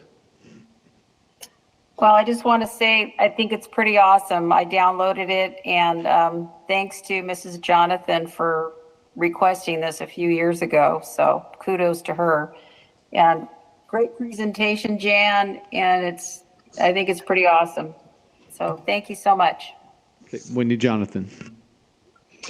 Yeah, and I'm going to be leaving the meeting in a minute because I have not been feeling well. So, but I do want to say thank you. This is exactly what I was looking for. So parents could have their identify their school and get notifications through an app versus a email or something else that we are so apt. We identify everything using apps, and this is very intuitive. I've looked at it and walked through it, and I just wanted to say kudos. It's everything and more than what I could have asked. Anna Conover. It's very user-friendly. I know they walked me through it earlier. I've got it on my phone. Thank you for your hard work. Have any questions? Mr. Bailey. Yeah, long time coming and beautiful results. We can further engage with the community through a streamlined app. Appreciate your work, Jan and Mary. Thank you very much. Okay, now we'll move on to the discussion regarding COVID-19. Mr. Bailey. Certainly, these will be providing the standalone agenda item updates to the board today. This item is 15.1. I'll be leading out with my comments, followed by the comments from assistant superintendents from their various areas of responsibility. So I think, first of all, there's good news as case rates have been continually dropping, in that we have additional opportunities coming. Actually, we're already experiencing them for students and families. For sports, for example, expanded opportunities, and also the recent news, the guidelines for commencements in person, which is fabulous news. Our seniors get to have an in-person graduation under certain health and safety protocols, so we're excited about that. Today's adjusted case rate, however, a little bit different story, but not bad. The case rate per 100,000 persons was 4.5, which represents a slight increase from last week's rate of 3.6 per 100,000 residents. The current positivity rate is 2.9%, which also represents a slight increase when compared to last week's 2.3. Now, as California progresses through the pandemic, the blueprint for a safer economy that we always use as our guide has served to reopen our communities safely. Specifically, the 4-tier color-coded system imposes increased restrictions on activities as case rates increase and relaxes restrictions as case rates decrease. As the case rates have continued to drop in Riverside County, we have moved to what's known as the orange tier now, moderate risk tier. As we hopefully advance toward the yellow, which is the last tier, minimal risk tier, state officials recently shared what happens beyond the blueprint. That's been a big question. Okay, if we get through the orange into the yellow, then what as we move into the fall?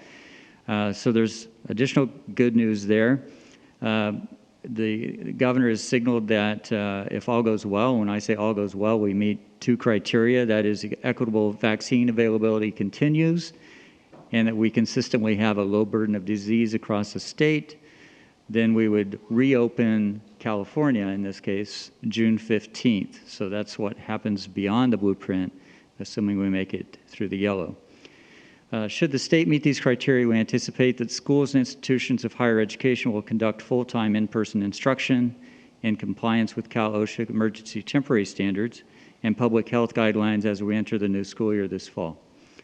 Further, the CDC and CDPH recently announced a reduction of required social distancing between students in classrooms from 6 feet to now 3 feet.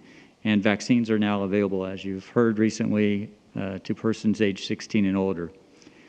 Through consultation with our site leaders, we have some in the audience today, and our employee associations, we're bringing a proposal, which is agendized as item 22.1 to the board this evening, that would effectively increase the number of days or double the number of days per week for in-person learning.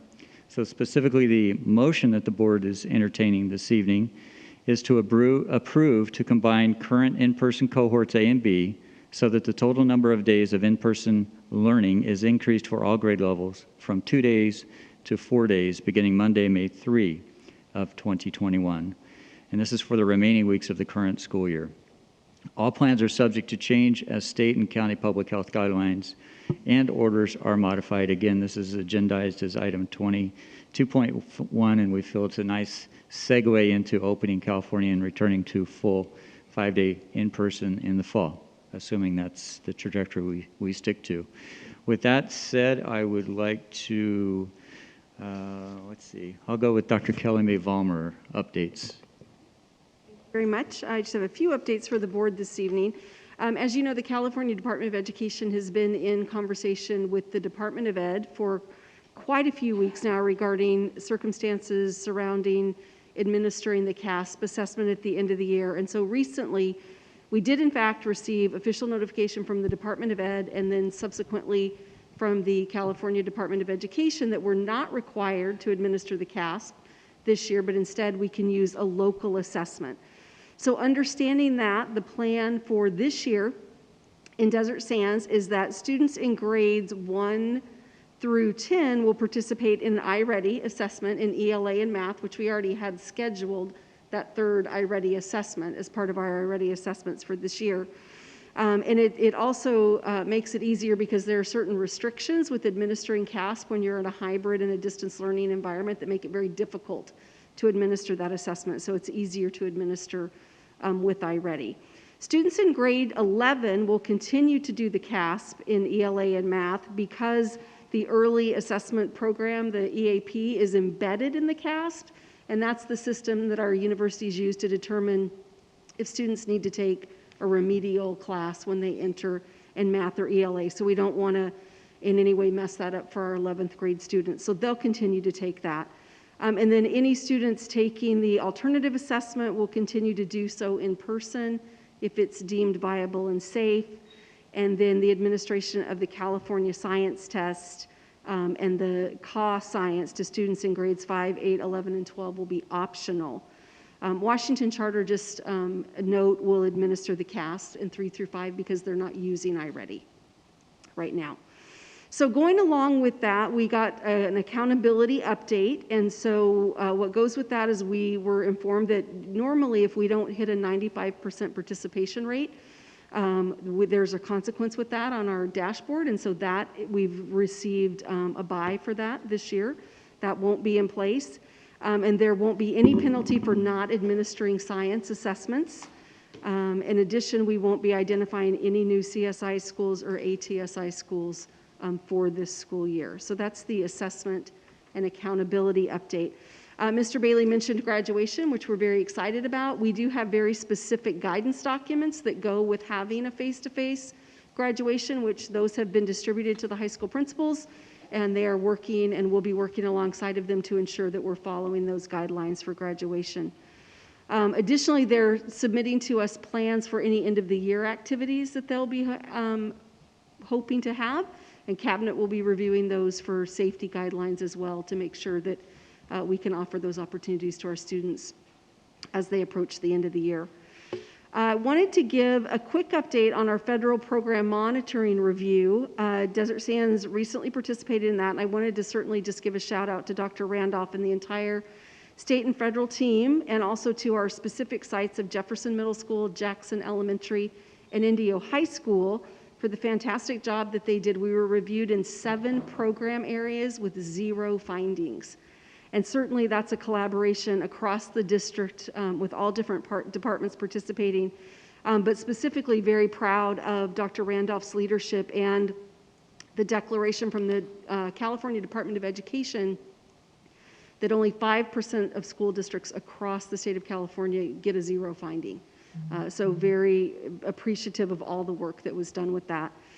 And then finally is just an update on Senate Bill 328, which addresses new start times for our middle schools and our high schools, which you will see on the board agenda for this evening. So SB 328 requires middle schools and high schools to begin no later than 8 a.m. and 8:30 respectively, and that has to be in place by July of 2022. So we certainly have next school year to get that in place. However, due to COVID and changes we made to schedules, our schools are really, for the most part, already at those start times or very close to it. So changing it now for the 21-22 school year is much less disruptive than if we were to go back to the previous start times and then have to change it again at the end of next school year. So just an update on that, and that is all my items. Thank you for those updates. Mr. Aquino, Business Services. If I could just piggyback on the school start times. Basically, changing middle and high school start times will have a cascading effect throughout the district. As Dr. Vollmer mentioned, we are legislatively required to make that change in 2022, but we plan to anticipate and do that earlier. It would be awesome if we could change all the school start times to at the same time. However, realistically, we can't accommodate that because we have constraints on the amount of buses we have, the staffing to accommodate the bus routes, and a budget to maintain all the buses on an ongoing basis. Just as an example, a special ed bus costs around $200,000 and has approximately a 15-year lifespan.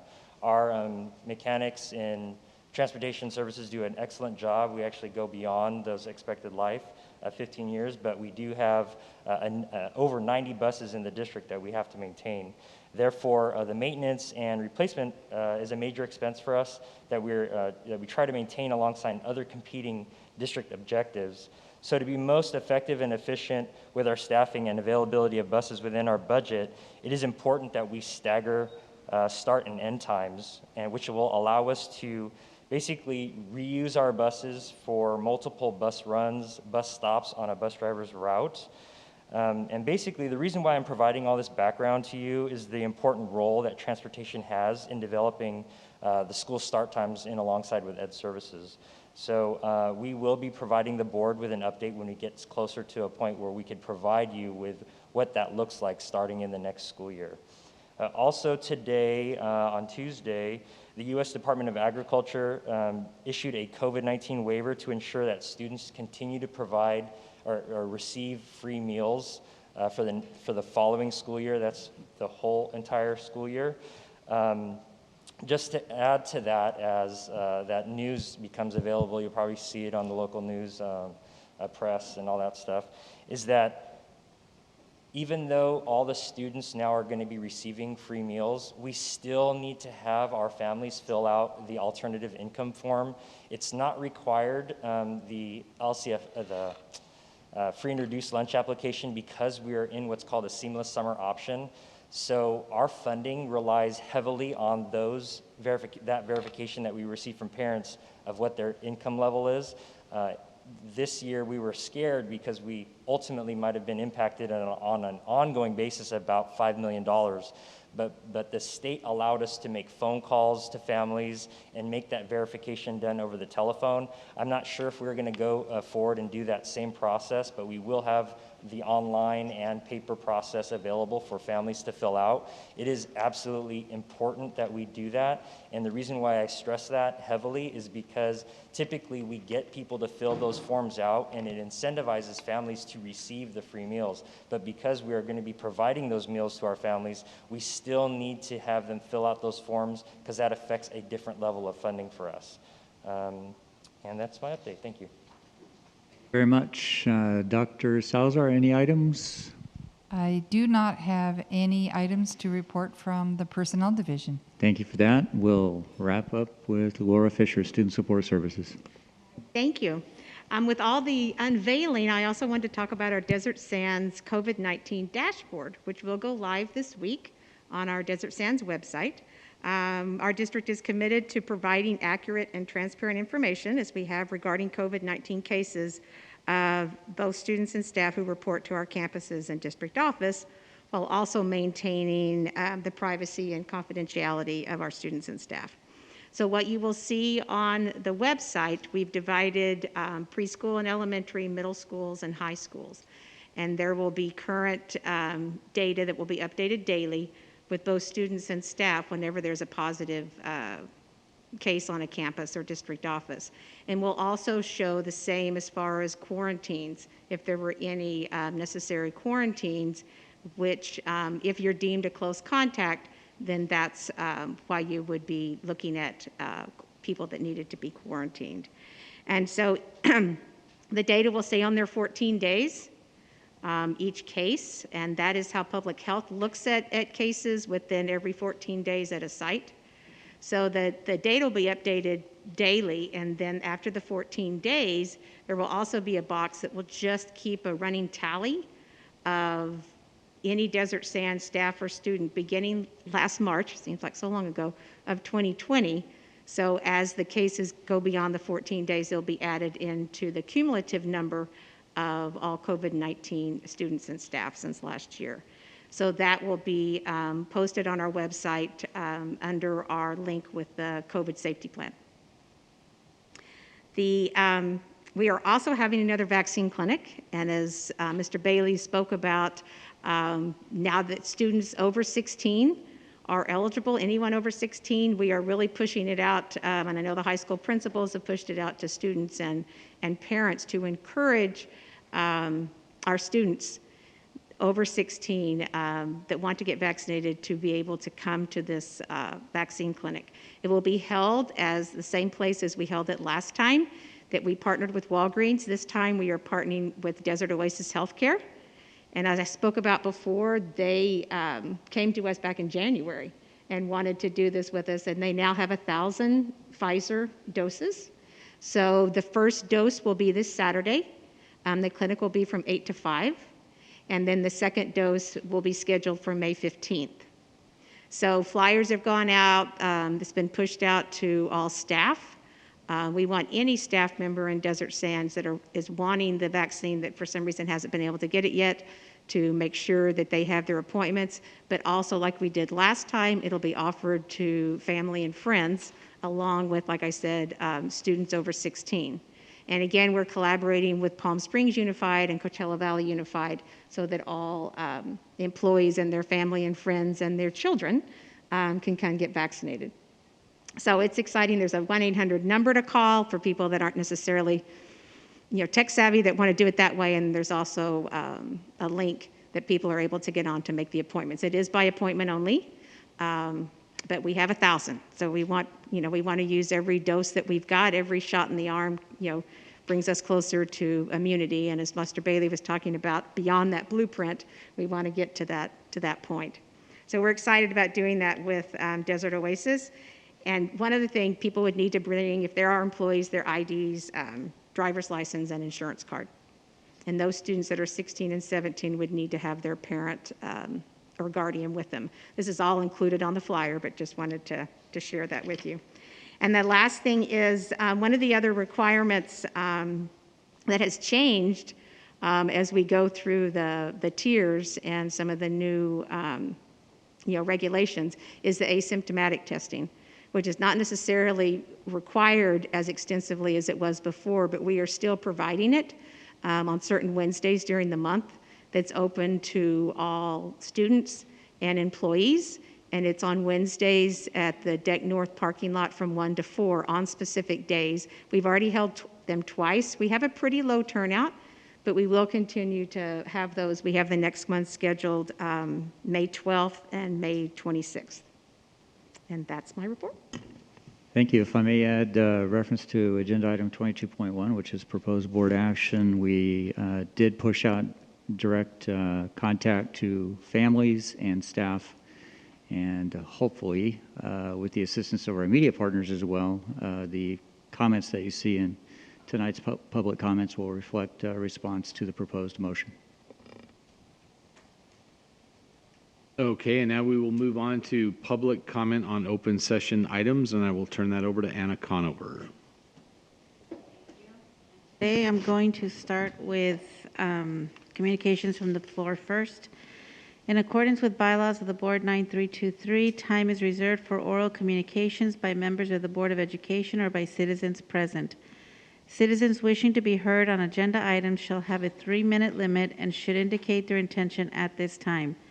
In accordance with the law, decisions of the board cannot be made on any matter not previously published before the board meeting, as indicated in bylaws of the board 9323.2. We're going to start with Amelia Cottrell, and she is giving her time to Ashu Jain.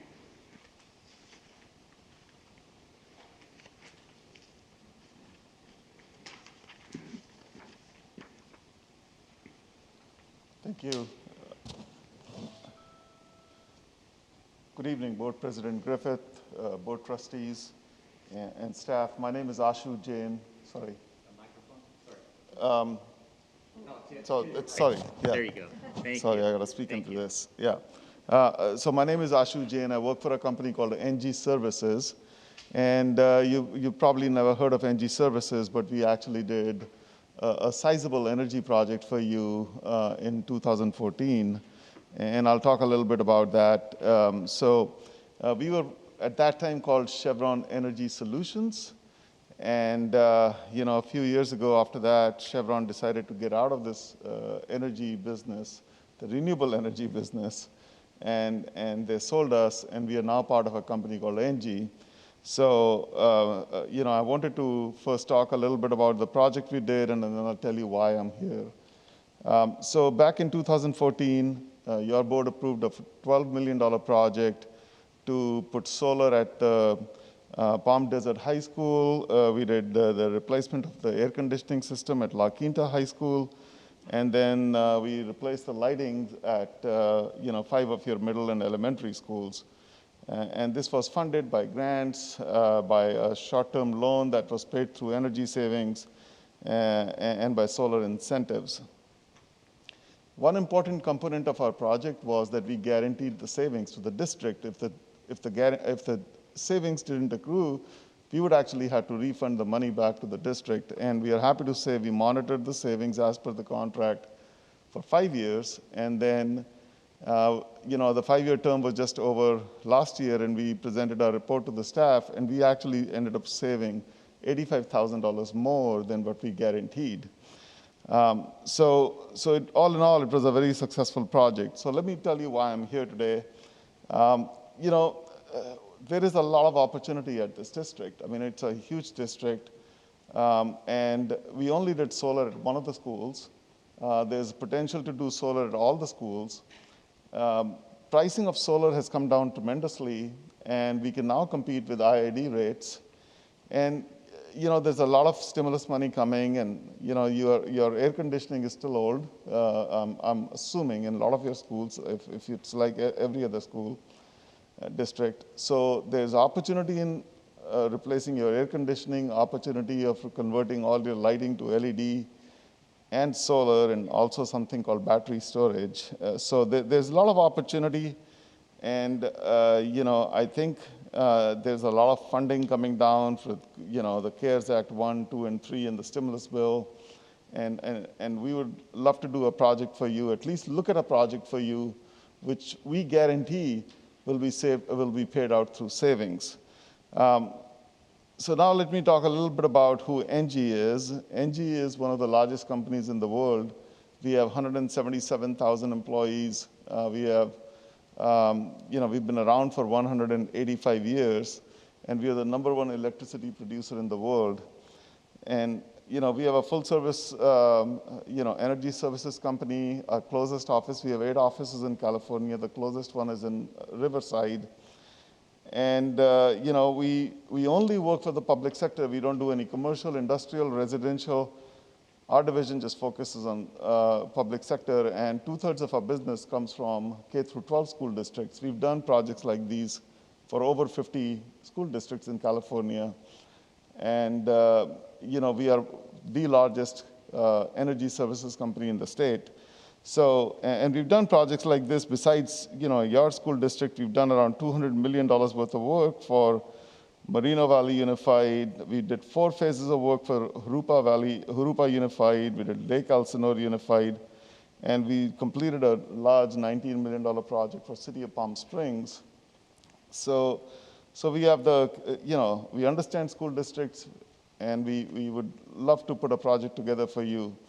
So we offer a free feasibility study. We are offering a free feasibility study to your school district. So where we will come in, it doesn't cost you anything. We don't ask for an agreement. We'll come in, walk all your schools, come up with a plan of how much solar can save you, how much lighting, LED lighting and HVAC can save you, and how we can, how this project can be funded through energy savings, through some grant funding.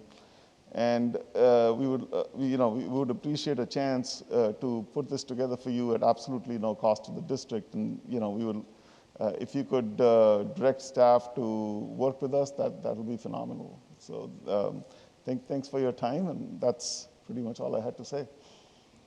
Thank you. Thank you. Thank you. Thanks a lot. Next is Lisa Davenport.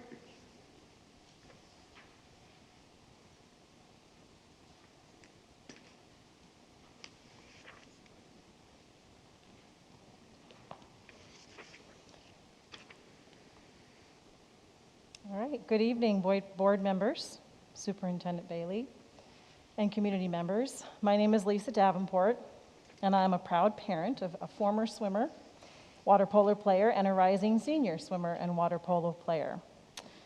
I'm joined here this evening by our swim coach, Stephanie Henderson, who's one of the most dedicated coaches that I've known. I'm also joined here by several dedicated parents, family members, and students.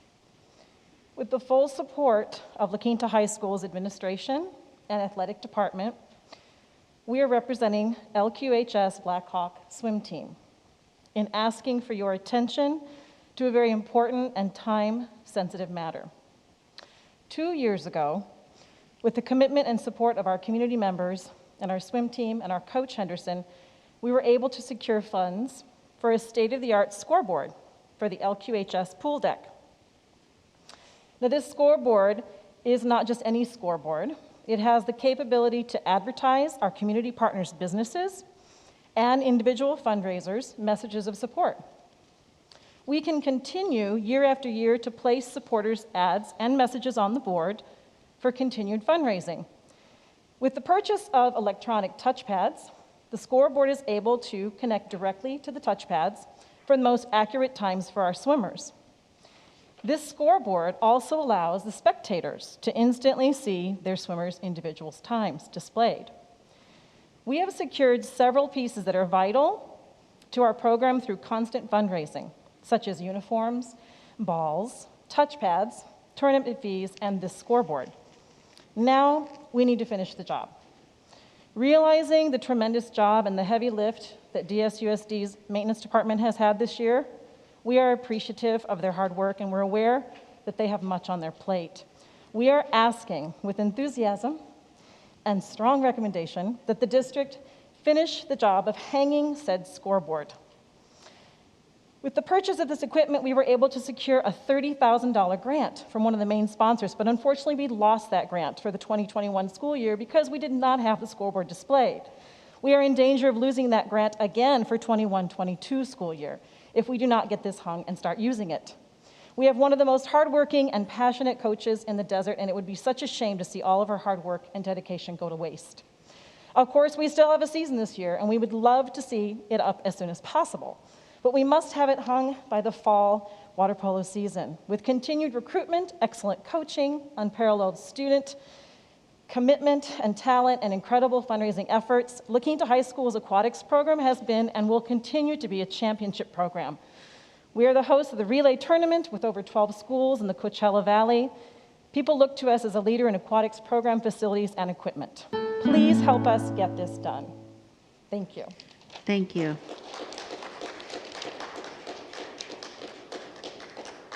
Next is Faustina Sevilla.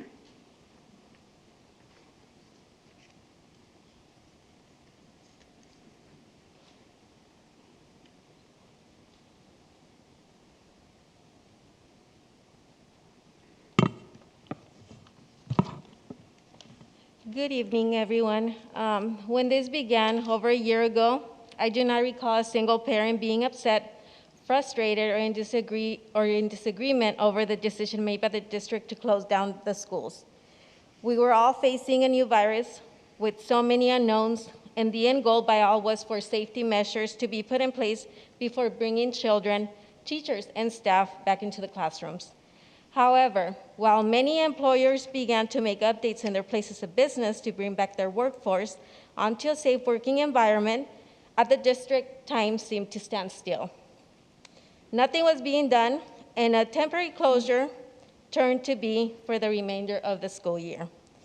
I believe many parents thought, like me, that there was a reason, has not enough time or funds, but surely you guys would take advantage of the summer, and it would be utilized wisely, and all needed to be done would get done to bring everyone back to school. Surely the educators were having a hard time with distance learning and would be pushing for these safety measures to be put in place because at the end of the day, children is their passion. That's why they chose the career. Yet the year began just like it had ended, via Zoom over a screen, and lack of in-person interaction. Month after month, excuses were given in regards to why schools could not open. Due to all that has taken place, I've since become part of the parent union for the Riverside County. And I will continue to be present at these meetings until the full meal is given to our children instead of the mere crumbs. Tonight, you will vote on whether to combine both cohorts for 4 days of instructions. Why not bring our children for the 5 days. Our children deserve high quality education, which is unfortunately not taking place currently. I am not here today to ask, but to demand full-time education for our children, which equates to 5 days of at least 6 hours of instruction. For this group to raise the bar, grow a backbone, and bring your workforce back to teach themselves in person with a positive attitude. For this group to stop catering to the union's demands and the teachers' desires. So, once again, I will continue my journey to make sure that school choice succeeds and that parents get informed about their options. I vow to make sure that no child is left behind. Thank you. Thank you. Next is Laura Lee Stolzoff.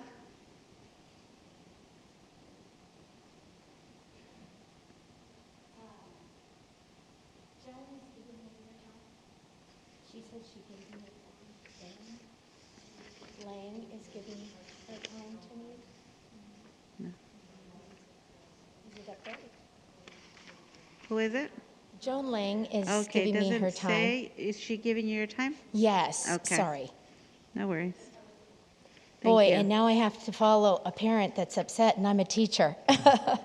So, do I start right now? Yes. Okay. Good evening. I'm Laura Lee Stolzoff, and I have proudly been a teacher at Desert Sands for over 25 years. All 3 of my children have graduated from Desert Sands. I'm a second grade teacher at Amelia Earhart.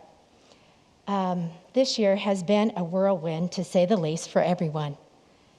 My coworkers and I have never worked so hard in our lives or cried so much about next steps. I have never been so open-minded and flexible in my teaching. Teachers have had to take numerous trainings to be tech-ready for this enormous feat of distance learning. Then hybrid, in person, with safety protocols, and soon to be the 4-day week with all the kids. My coworkers and I feel like we've been through a war together, and things keep changing. Our families, friends, classroom children have been sick with COVID as well. We've seen a lot, and this school year is almost over. We want to finish strong with no more changes. Each change sets us all back a few more days of routine building, protocols, procedures. Learning seems to stop each time we change. At the end of the year, students are more informed. This newest move to change everything May 3rd has me scratching my head. The math doesn't add up. We finally figured out a plan for hybrid and working with 2 cohorts. Parents, students, and teachers are finally starting to dig deep. Many of us feel we are helping students catch up by having these small class sizes. We can do way more in a shorter time. Teaching with masks, shields, and stops along the way for hand sanitizer and hand washing takes a toll. But having 13 students to teach lets us have more one-on-one time with each of these students to write with, read with, and build basic math skills with. This new mandate doesn't add up for our small classrooms and larger number of students. We are not being truthful to the community when we say students will be 3 feet apart or from chair to chair, as the superintendent had mentioned in his letter. I feel we should stay in our current hybrid model for 2 of the 2 cohorts in elementary. Or to be perfectly honest with parents, teachers, and families, to let them know that spacing and safety aren't able to follow the CDC guidelines. My workable space in my classroom is 24 feet by 24 feet. If each child requires 3 feet spacing, 3 feet in every direction, it is tough to do and to see the teacher from all angles. I have 25 students, and I'm not the biggest classroom in our school. I'm noticing this room has many, 10 and 8 feet chairs apart from each other. All the people in this room would be in 1/3 of, my room is about 1/3 of this room. I want students back safely, and in the best way I can see, giving them all of me. We cannot sit on the carpet and read a book or put students in groups to work together. So it's up to teachers to engage them at all times. We want to abide by the science and the CDC policies. If someone gets sick, teachers are not responsible. Is this what we should do with the last 5 weeks to go? This is my question. Our district has been smart and slow to roll out prepared and safely. This does not feel the same way. It feels rushed and unsafe. Please consider lower class sizes and space in making a bigger difference with students. Elementary teachers are in the classroom with students 4 to 5 hours a day. What is best for students with the time that's left? Thanks for hearing my perspective. Thank you. Next is Dr. Wilson.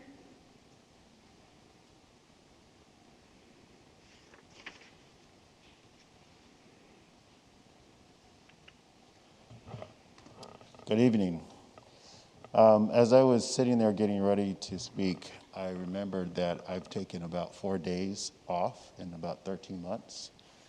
And I thought to myself, why would you do that?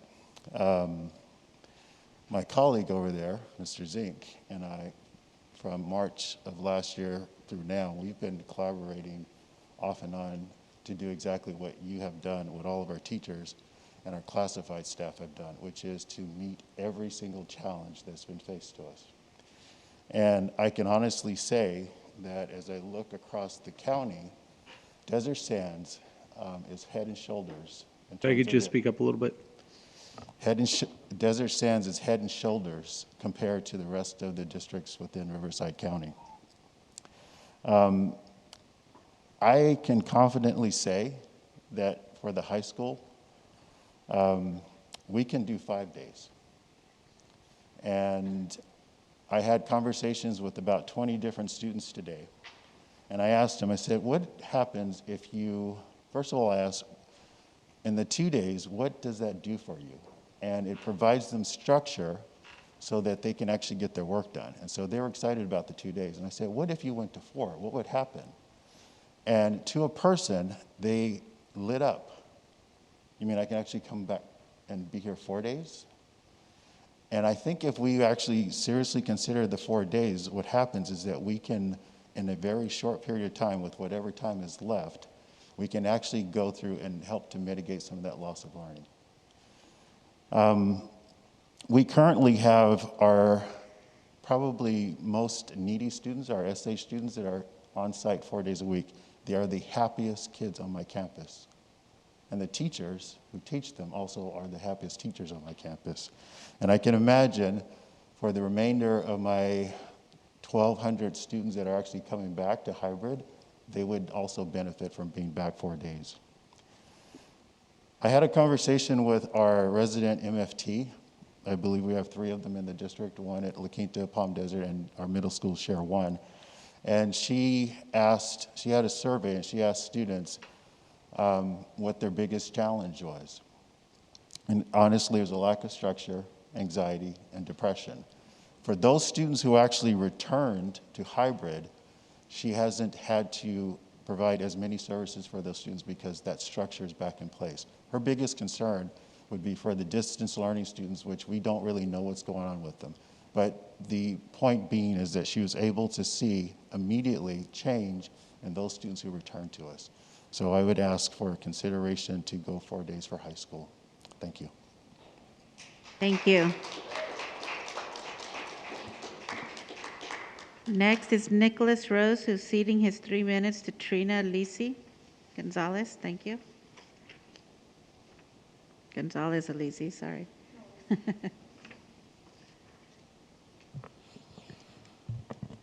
Good evening, Cabinet and Board and members in the audience. I wanted to first off start off by saying that I am a representative of 1,350 employees in Desert Sands, the certificated staff. My job is to represent their voices, and that's what I've been elected to do. I don't have any personal agenda, any hidden agenda on anything. I seek out the information from the members that I am here to represent, and whatever that information ends up being, that's what I end up presenting. So that's the information that I'm going to share with you tonight. Last Thursday was the first that I heard that there was going to be this proposal of combining the two cohorts and allowing them to come 4 days a week. And I was first asked, what are your initial thoughts on that? And my response was that I didn't know because I hadn't heard. I didn't know that this was being considered, and so our educators didn't reach out to me. So we talked about it a little bit more, and there was a staff letter that went out on Friday, and I knew that that would solicit input, and I would get more information on how best to represent the certificated staff. And that absolutely did happen. There was no intention to send out a survey to our staff because I thought that we would get the feedback that we wanted from the staff letter that was sent out. Well, we had a general meeting on Friday. There were 229 people there to talk about our contract negotiations. And at that meeting, I said, no, we're not going to send out a survey because you have this letter now, and please submit your comments to the board and then CC me so I have an idea of how best to represent you. And they are the ones that asked for a survey to be sent out. So yesterday around 11 in the morning, I sent out a survey. It was 2 questions. The first question was, do you support 4 days a week blending the cohorts, or do you not? The second question was, if you don't, then please select the reasons why, and you can select as many as you want. I made both of those questions required, and so it didn't allow anybody to respond yes and then submit. People emailed me right away. I fixed that within 30 minutes, and now anybody can select yes and submit. So from the time that the survey went out, the trend has always been 2/3 no, 1/3 yes. When I left my house this evening to come to this meeting, we had 859 responses, which is well over half of our membership of 1,350. And still, it's 2/3 no, 1/3 yes. The reasons that they do not support it have absolutely nothing to do with not wanting students on campus, not wanting to provide educational opportunities, wanting to stay home for whatever reason. It has nothing to do with that. It has a lot to do with, and I'll tell you the reasons that came in the order that they were selected, and people could select multiple reasons. Their very first reason was that they are exhausted. They've done the impossible. They've had to change so many times for a short amount of time left in the school year to make one more change. If you think about it, elementary changed to hybrid 1 month ago yesterday. They've been in it for 1 month. They finally feel like they've got some kind of pattern down. As Mrs. Stolzoff mentioned, they appreciate the smaller groups, and they're able to do more with those small groups 2 days a week than they would with all of the students back, because also, as she mentioned, there's no rotation stations or students working on their own. The teacher has to be the source of engagement 100% of the time. The teacher wouldn't be able to work with small groups on improving their skills. The second most popular reason for not supporting it is because they don't feel that they can fit all of their students in the classroom. And I've had a lot of feedback on that. I don't know if the calculations are based on taking the square footage of a classroom and dividing it by 3 feet, maybe not taking into consideration bookcases and cabinets. I don't know how the calculation was done. But I've had several teachers contact me saying, I know with my 2 cohorts being together, I know that they wouldn't fit in my classroom. So those are the things that came up. Again, I'm not even in the classroom, as you all know. I don't have a hidden agenda. I represent the feedback that is given to me, and that's what I have to do, and that's the information that I'm giving you tonight. We feel that with the current MOU that we have in place that was agreed on in October, that language spells out that instruction is going to be provided in 2 cohorts of students. And so if the vote is taken tonight and passed, we wouldn't have any choice except to file a grievance on that because it violates the current MOU. We're definitely open to negotiations and we want to have that conversation, but we feel that it wouldn't be able to be unilaterally passed without having that conversation ahead of time and that back and forth negotiation. Thank you. Thank you. I will continue with the online public comments. There are quite a few, so I will be reading all of them. The first one is Julie Siders. I have significant concerns regarding the expansion of the hybrid model to include double the number of children in a classroom. At this time, children are no more protected than they were previously, despite the fact that many adults are. In addition, evidence indicates variants with higher transmission rates are on the rise in the communities around us. With only 5 weeks left in the year, this move seems quick and without consideration for the safety we all worked so hard to establish in order to reopen in March. How will the schools continue to provide for social distance with maskless eating time? Students are currently eating in a classroom for snack. That now means students will be much closer and without dividers for eating. In addition, hotter weather is coming, making it more difficult to establish consistent outside time for students. If the board moves forward with this plan, I feel strongly parents should be given the chance to alter their choice for instruction. I for sure did not agree to a full class size of kids for my children. Nowhere when we selected hybrid did we agree to full-size classes and the extreme changes in safety procedures that will result from bringing all cohorts back to campus on the same days. If the board decides to approve this, I think critical parents are given a choice to decide if they are comfortable with this change. I, for one, feel this is an unnecessary risk for only 5 remaining weeks. The second one is from Sarah Field. Our kids have missed over 1 year of school. We are one of the few states that is still not fully opened. This is causing more harm to our kids. California already has the lowest testing scores. By keeping them on Zoom, how many older kids are cheating or just not doing the work? Follow the science. There have been no confirmed outbreaks of kids being in school. In Texas and Mississippi have been open for over 1 month with no mask mandate, and the numbers are dropping. Any teacher refusing to go back to work, can they honestly answer that they have not gone to any store, restaurant, or traveled outside of their town? I've worked the entire time in an office with high volumes of patients every day and have not gotten COVID. Number 3 is by Catherine Corson. Good evening, board and cabinet members. Once again, you are presented with a difficult decision that will ultimately mean more changes for our children's school experience. According to psychotherapist Jill Sater, when children face unpredictability, they become anxious. If a child develops anxiety at a young age, it can overwhelm their defenses and cause them to solve problems with undesired or inappropriate behavior. This is exactly what has happened to our children this year with the amount of changes they've been forced to endure. Just when it seems we have finally fallen into another comforting rhythm, haven't our children endured enough this school year? How much change must we, the parents, the kids, and our poor teachers endure to appease those who are demanding a full reopen? Our children are finally getting some much-needed one-on-one attention because of minimal class sizes and hybrid learning schedule. The students will now be getting less attention with the overwhelming size of classes.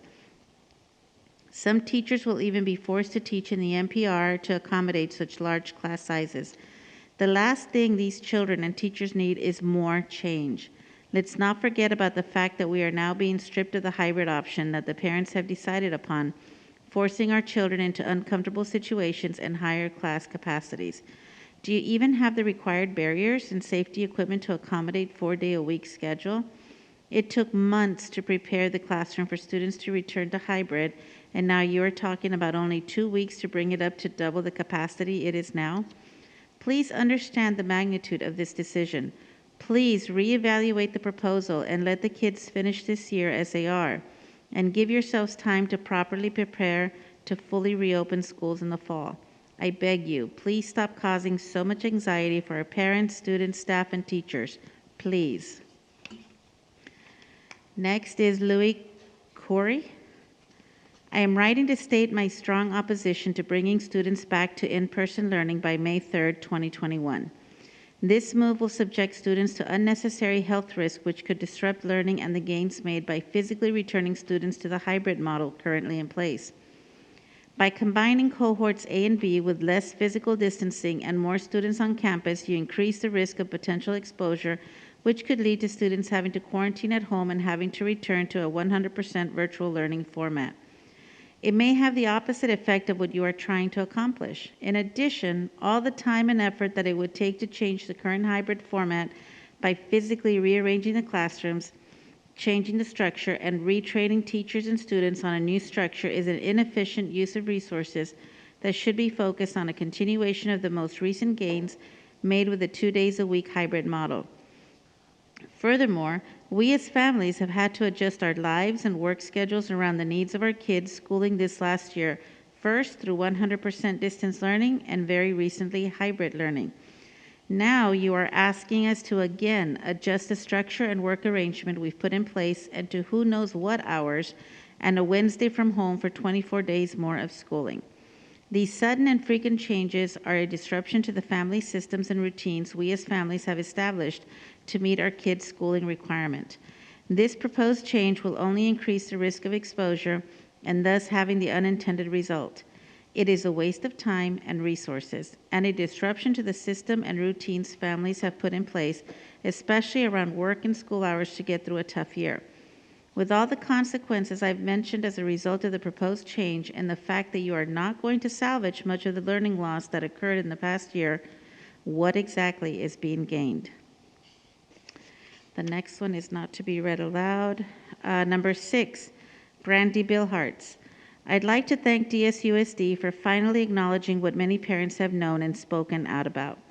Distance learning doesn't work for a lot of kids. For a year, we have been told that it does, that if it doesn't, it's because of a parenting issue or an issue with a child. That's a year of children struggling with zero support from the district. With this grade adjustment policy, Desert Sands has finally and publicly acknowledged that it doesn't work. Fixing the grade problem doesn't address the loss these kids have faced from staring at a screen for an entire school year. It's just a reminder that the adults in the room failed them. Reasoning like this is why I pulled my 2 older kids from this district and why I don't have plans to send them back. It's a shame, too. They had wonderful teachers and principals, but these practices are an example of how out of touch the business of education has become. Number 7 is from Lori Waters. Good evening. I am a 3rd grade teacher here in Desert Sands. I am writing on behalf of our youngest students here in Desert Sands. They need someone to speak for them regarding the proposal to bring them all back 4 days a week. This pandemic is not over. Furthermore, our elementary students are not able to be vaccinated. Being in the classroom, I have struggled daily to keep the children 6 feet apart, and hourly I have to remind several students in each cohort to put their mask back on or to pull it up over their noses. We had a case of COVID at our school last week. A guardian sent her children to school even though she told me the week before that she had tested positive for COVID. She told the principal a different story. One of those girls tested positive that day. Hopefully, no other children were exposed, but we did have 4 students go home today with fever and/or sore throats. As a teacher with 37 years of experience, I truly, fervently believe it is not in our students' best interest to reduce the distance to 3 feet and to add twice the number of students to our classrooms. The benefits simply don't outweigh the risks. Please, I strongly urge every board member to vote no on the proposal to bring our elementary students back 4 days a week. Thank you for your consideration. And the next one is a no to be read aloud. Number 9, Vincent Ochoa. I am a concerned parent and wanted to share my concern regarding combining cohorts. In the last few days, at least 21 states have recorded at least a 10% rise in daily average positive cases of COVID-19, demonstrating that the fight against the pandemic is far from over. Now is not the time to become complacent. The school year is close to done. I believe we should continue as is. It's great that seniors will possibly have a graduation ceremony, but I think we should keep staff, students, and their families safe and try to aid in preventing another COVID surge. In order to prevent a new surge, as well as COVID-19 variants that may be more infectious, health experts continue to recommend mask wearing, social distancing, and above all else, vaccination. Keeping kids in hybrid allows for more social distancing and doing our part as a community. As a district, will aid in our fight against this virus that is trying so hard to survive. Doing our due diligence will ensure students get back into classrooms full-time in the fall. Thank you for your time. Stay safe. Number 10 is not to be read out loud. Number 11, Christine Lanson. Good evening. My daughter has been attending hybrid in-person school days, and we have seen a massive improvement in her motivation. My daughter is so excited to be able to attend her classes and work with her teachers. The staff at Palm Desert High School have been enthusiastic and welcoming to their students and seem genuinely happy to have students in the classrooms. The early finish has not been easy, and as working parents, having the library or the campus open to students after 12:30 would be helpful. We appreciate the fact that Desert Sands is finally bringing our students back for an in-person education. However, it needs to be full-time 5 days a week. Please make it a priority for the fall to have a normal schedule. I hope there are other options for families who wish to remain on a distance learning platform, if that is what the family feels is best for their student. Thank you. And number 12 is Kristen Massey. From a parent, my daughter's English teacher is a complete expletive. He didn't show up at all the first week. Now he shows up and sits in a corner behind his shield with 3 masks on. He won't say a word and makes the aide teach the class. From a parent, my 5th grader forgot her laptop. I took it to the school office to give it to her and they would not take it. Another parent was trying to drop off her daughter's lunch and they would not take it. I asked why and they shrugged their shoulders. Because of COVID? I asked and they said yes. From a teacher, why are the same whack job parents always posting about wanting their kids to be able to go to school? Like expletive? No, you are just a joke. From a principal on Zoom, you guys are getting to come back to school, but don't think that means you're going to be able to hang out with your friends or anything. Better find another silver lining. When does this end, Desert Sands? If I ran my business this way, I wouldn't have one. If I approached my job this way, I wouldn't have one. Please tell me you're better than this. You don't deserve the responsibility of shaping young minds if this is the approach that is being taken. Enough. The lack of leadership is atrocious. Be better, do better. And number 13 is no. Number 14, Diane Duvall. I am a retired teacher who has helped out my grandchildren during pandemic. I have seen the negative effects of distance learning on their overall mental well-being. In my opinion, it's essential that students return to school full-time ASAP. I support the decisions to have students return 4 days a week as a step in the right direction. Number 15, Missy Watson. Although I am grateful that my 2 children have begun in-person learning 2 days a week, it is not enough. 4 days isn't enough either, but it's a start. I fear that if this hybrid-style education continues the rest of the school year, it sets a precedent for fall.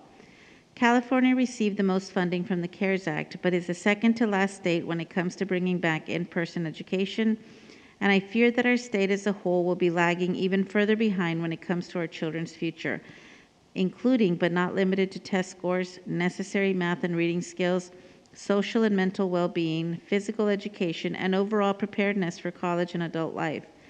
Please think of our children first and foremost. Most educators have had a chance to be vaccinated, and as science continues to prove time and time again, children are not super spreaders. It's time to listen to science, bring back these kids full time and full day. Number 16 is not to be read out loud.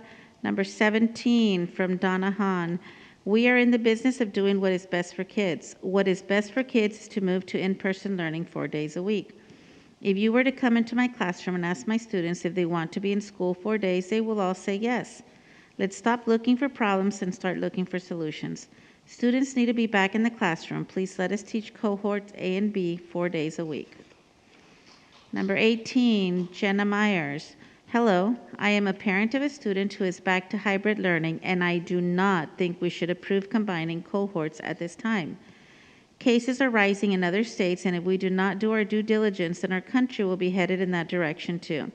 Let's keep the kids hybrid with the current schedule we have now through the end of the year. And next year, if all goes well and people get vaccinated, all schools can return to full-time in-person learning. Thank you. Number 19 is not to be read out loud. Number 20, from a concerned parent. It is absolutely atrocious that the teachers' union has so much say over what is best for our children. They are corrupt.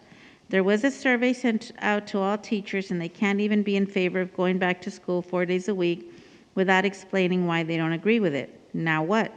Is that vile DSTA president going to stand up and pretend that 100% of teachers don't support combining cohorts because the survey was rigged? This makes me absolutely sick that one horrible person can have this much power over all of our children.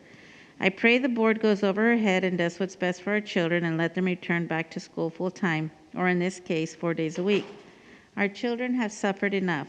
There is absolutely no reason why our children cannot go back to class 4 days a week, and even the CDC agrees with that. The only person that doesn't is that troll of a union president. Please let our kids go back to school. Number 21 is not to be read out loud. Number 22, Aaron Mix. The decision to combine cohort A and B, essentially doubling the size of each secondary classroom, is irresponsible and dangerous at this time. The district has failed to gather input from the community or staff regarding this decision. The district can also not ensure that the safety measures in place are being enforced. The members of the school board who are voting on this motion do not understand the challenges we are currently facing transitioning from full distance to hybrid learning. Teachers are getting sick, and we don't have enough substitutes to cover our classes. We have non-credentialed, inefficiently trained guests covering virtual teachers' classrooms. Masks and social distance continue to be daily challenges. Our families are at risk because they are not fully vaccinated. There is no reliable COVID testing in place to really know how this disease is spreading in our schools. Please vote no on this motion. Number 23, from Kristen Truby. We need to do what is best for the students. That means going back to school full time. I would like to return to school 5 days a week, but I'm happy that we're getting back on the right track before the school year ends. This step to 4 days will hopefully allow for us to return to 5 days for the 2021-2022 school year. Being both a teacher and a parent in Desert Sands, I have seen many negative effects of distance learning. Hybrid learning is just not enough. It is time to give our children the chance to learn in person and to be social with their peers. They have already missed out on so much academically and socially. I fully support a return to 4 days starting on May 3rd. Thank you. Number 24, Amanda Krull. Dear Board, I can't express enough the positive mental shift in my son on the days he goes to in-person school. We had been locked in for almost 2 school years. He still expresses how sad it is that he can't see or play with all his old friends and that he's only met half of his classmates. These kids need school and each other. Last week, a letter was sent out that was rather confusing and led to the assumption that this change would in fact be taking place starting May 4th. The kids are excited. So if you don't follow through, this will be yet another letdown. The last 4 weeks, now we have held in the orange moderate zone. According to original school opening plan, we would have been in full-time attendance now. I know that some are not there yet, and that's okay. However, we need to start somewhere, and that should start with the students, parents, and staff that say it's time and are willing to be there. Let this be the start so the loom of worries do not continue to affect the upcoming school year. Thank you for your time. Number 25 is not to be read out loud. Number 26, Yuri Bejarano. I received a phone call from Shadow Hills High School yesterday asking where my children were attending school, what the name of the school was, and what city was it located in. I had to ask why. Why do I have to give all this information now if I unenrolled my son some months ago? The answer was because they wanted to make sure they were okay, if they had dropped out because they could offer help. Are you kidding me? I emailed both the principal there and you, Mr. Bailey, not once, not twice, but multiple times, letting you know my concerns and the changes I was seeing in my oldest, and neither you nor the principal even had the decency to reply and address my concerns. So why all of a sudden there is a concern? Is it funding? Is that what it is? You need to know these things so you can qualify for some sort of grant to increase your profits, your salary? If you must know, seeing that this district does not care about the emotional well-being of its students, we sold our home and moved out of state because I refused to contribute to your undeserving salaries. Oh, and now they are attending school in person 5 days a week. Not half days either, full days. Yes, just like normal. You know how the science says they can? Yeah, like that. So get it together, Mr. Bailey. Make sure their records files are updated because I do not want to be contacted again. I truly hope the parents of this district realize the lack of leadership and have you removed from your highly paid position. Number 27 is from Summer Morris. Our children deserve the right to be in school in a classroom learning from a teacher.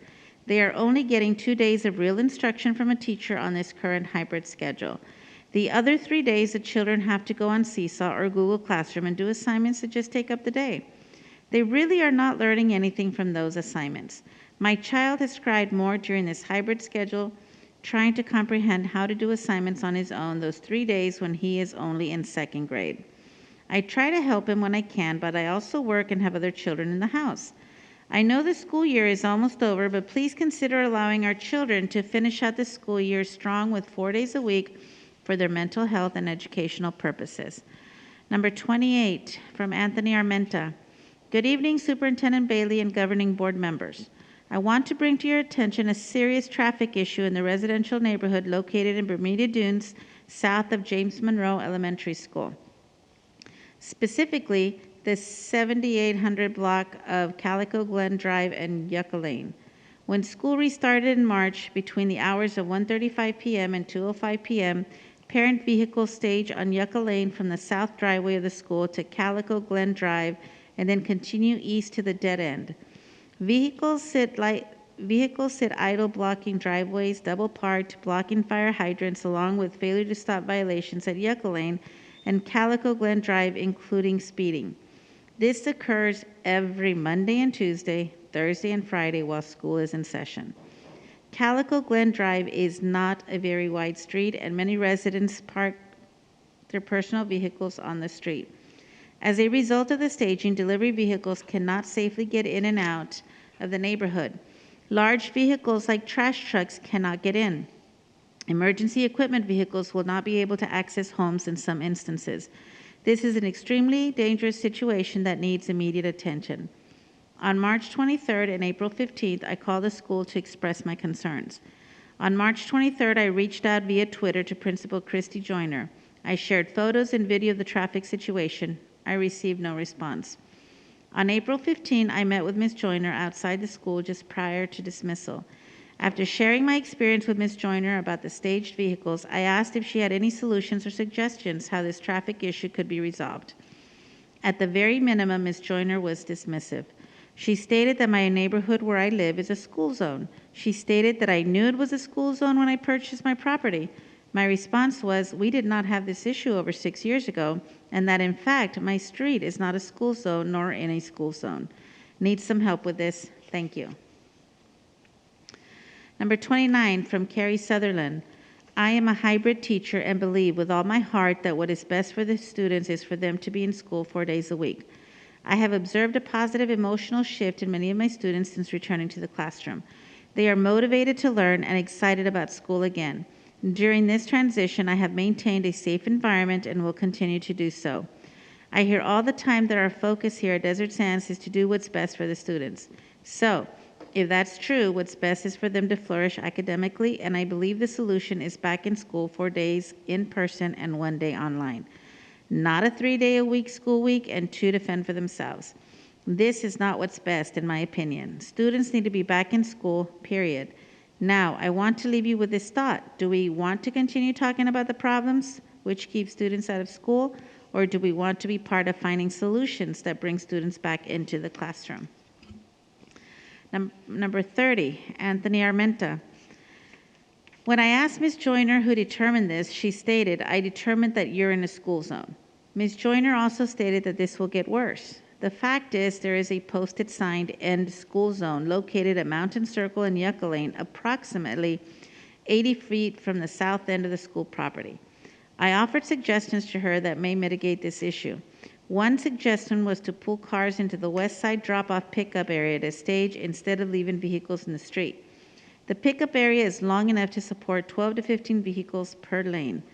I also suggested that in doing so, she could use the north parking lot drop-off and pickup area for students instead of the west side alternating lanes utilizing staff.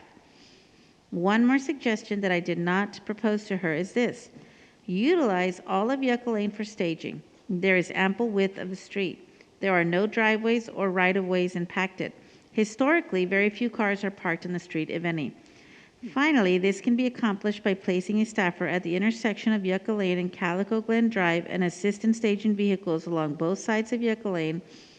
And as the line starts to move, staged vehicles can make a U-turn at the dead end of Yucca Lane at the three-way stop sign back towards the school for pickup. The staffer would safely control this flow. Finally, I have reached out to the California Highway Patrol, who has jurisdiction in this neighborhood for traffic issues. I have done so on 2 occasions. However, they have shown up after the fact, along with Riverside County Sheriff. It is my understanding that Sergeant Espinosa of the CHP is a liaison for the district schools. For everyone's safety, students and residents alike, that this board acts on my concerns and the concerns of our neighborhood. Number 32, from Tricia Ryan. Thank you for consideration to blend both cohorts. As a teacher, there are a few kids that still will not attend the Zoom classes, but will come to class at school. That is a huge step, and to allow families to choose to attend in-person school for 4 days is a step in the right direction for all families. The option to still distance learn is available, so we are now serving the families of Desert Sands, and I am hopeful we will move to 5 days and the other Valley districts will follow. Number 33 is not to be read out loud. And that is all of them. Sure. All right. I think so. Thank you. Okay, board and superintendent comments. So Tricia Pierce. Remind me again, are these comments on what's taken place before or in response? These are your comments on anything you want to comment on.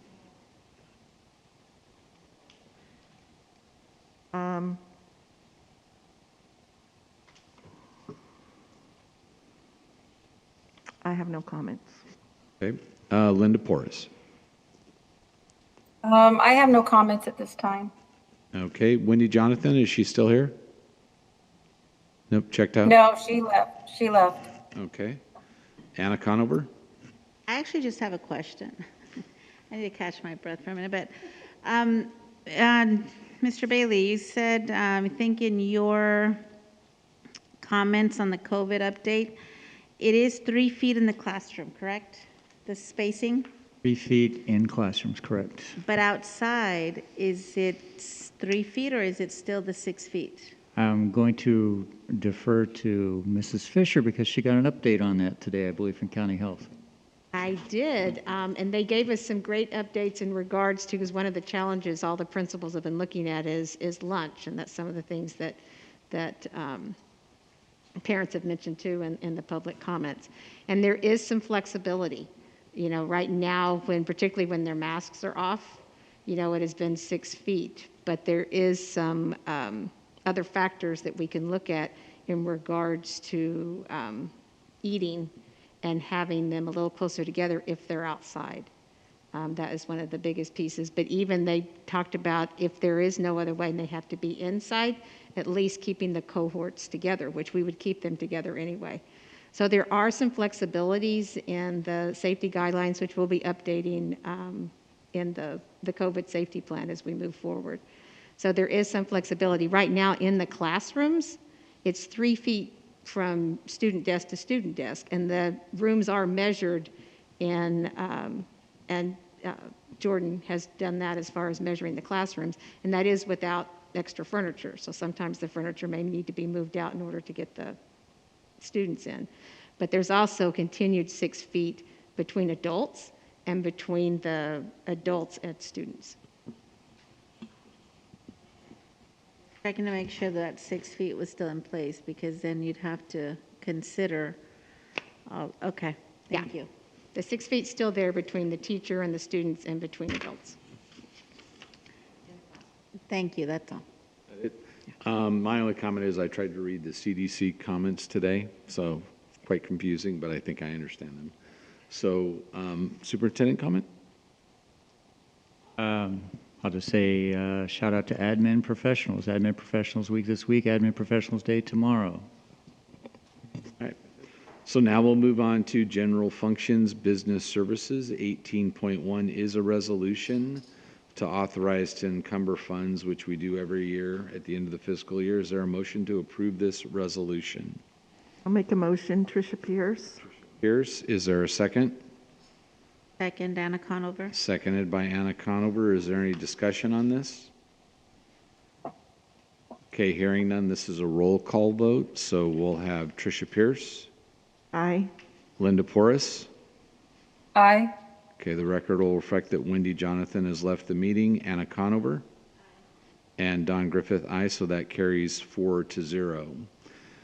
General function business services 18.2 to 18.6. We can take these individually or as a group. Is there a motion to take these individually or as a group?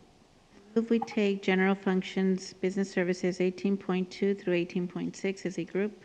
Okay, by Anna Conover. Is there a second? Second by Tricia Pierce. Seconded by Tricia Pierce. Any discussion on any one of these items?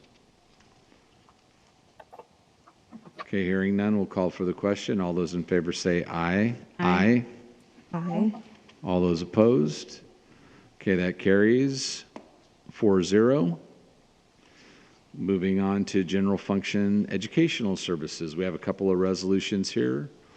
First resolution, 19.1, is modifying the graduation credit requirements on an emergency basis in cases of hardship caused by COVID-19. Is there a motion to approve this resolution?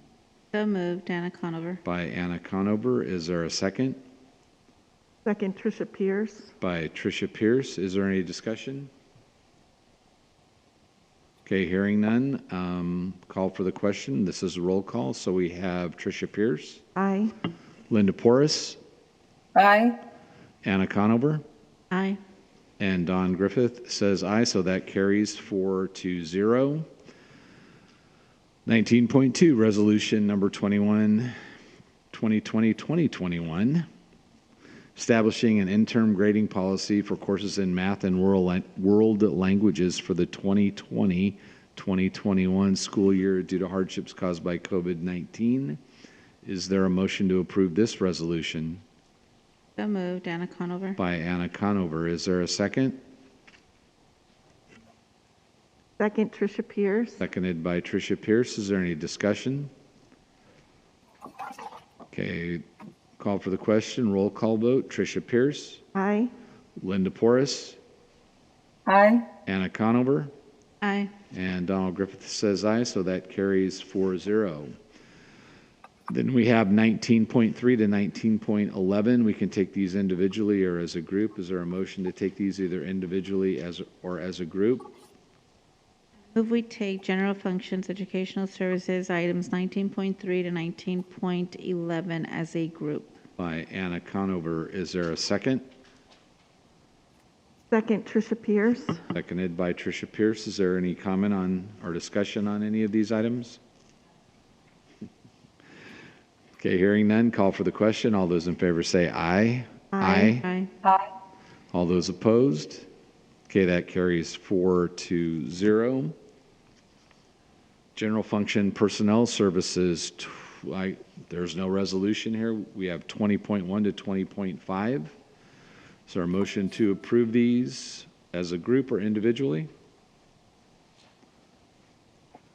I move we take general functions, personnel services 20.1 through 20.5 as a group. By Anna Conover. Is there a second?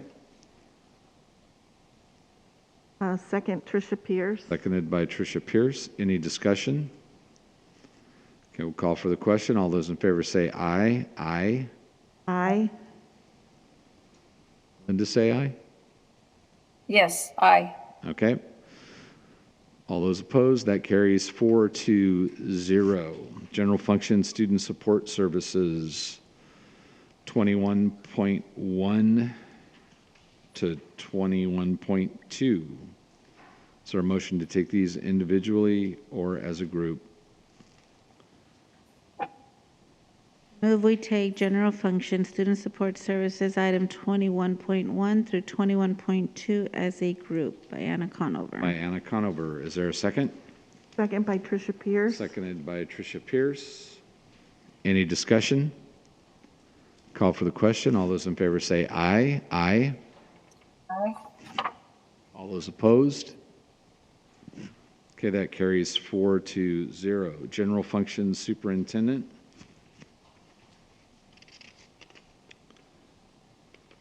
$22.1. It's only one item. Is there a motion? Are they shutting us meeting's over. down or?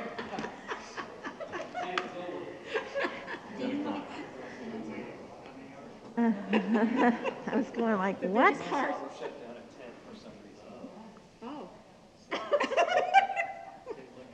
Whoops. The lights are going to go out now. We believe there's an auto shutdown feature that we were unaware of. We'll be restoring power shortly.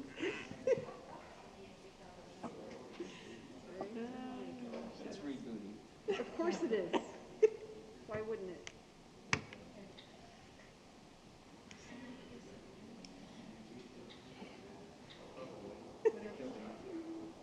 No.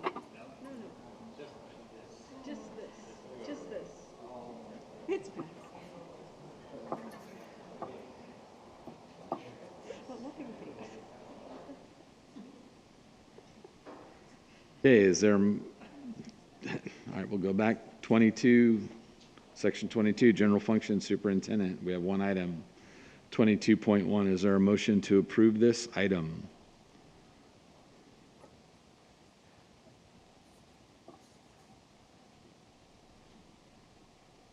So moved. Anna Conover. By Anna Conover. Is there a second?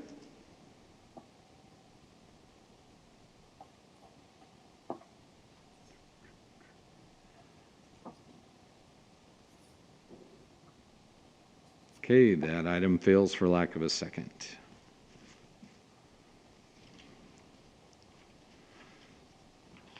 I would propose a motion that would fall under this item, and that would be to return to in-person learning schedule 4 days a week just for the high schools. If somebody would want to entertain that motion. Just to clarify, for the seniors? Well, I would take the seniors. I would take anybody. I think we should go back, but if it's just the seniors, it's just the seniors. I would entertain that with the amendment of it being seniors. Is there a second to that? Second. Okay, by Linda Porras. So now the discussion can begin. I don't know logistically if we could cut that up. Do we have classes? We have two principals here. If any of you could offer input, could we cut it up that way, or? You can. Was the motion for seniors only? There's a Dennis, motion. would you like to share anything?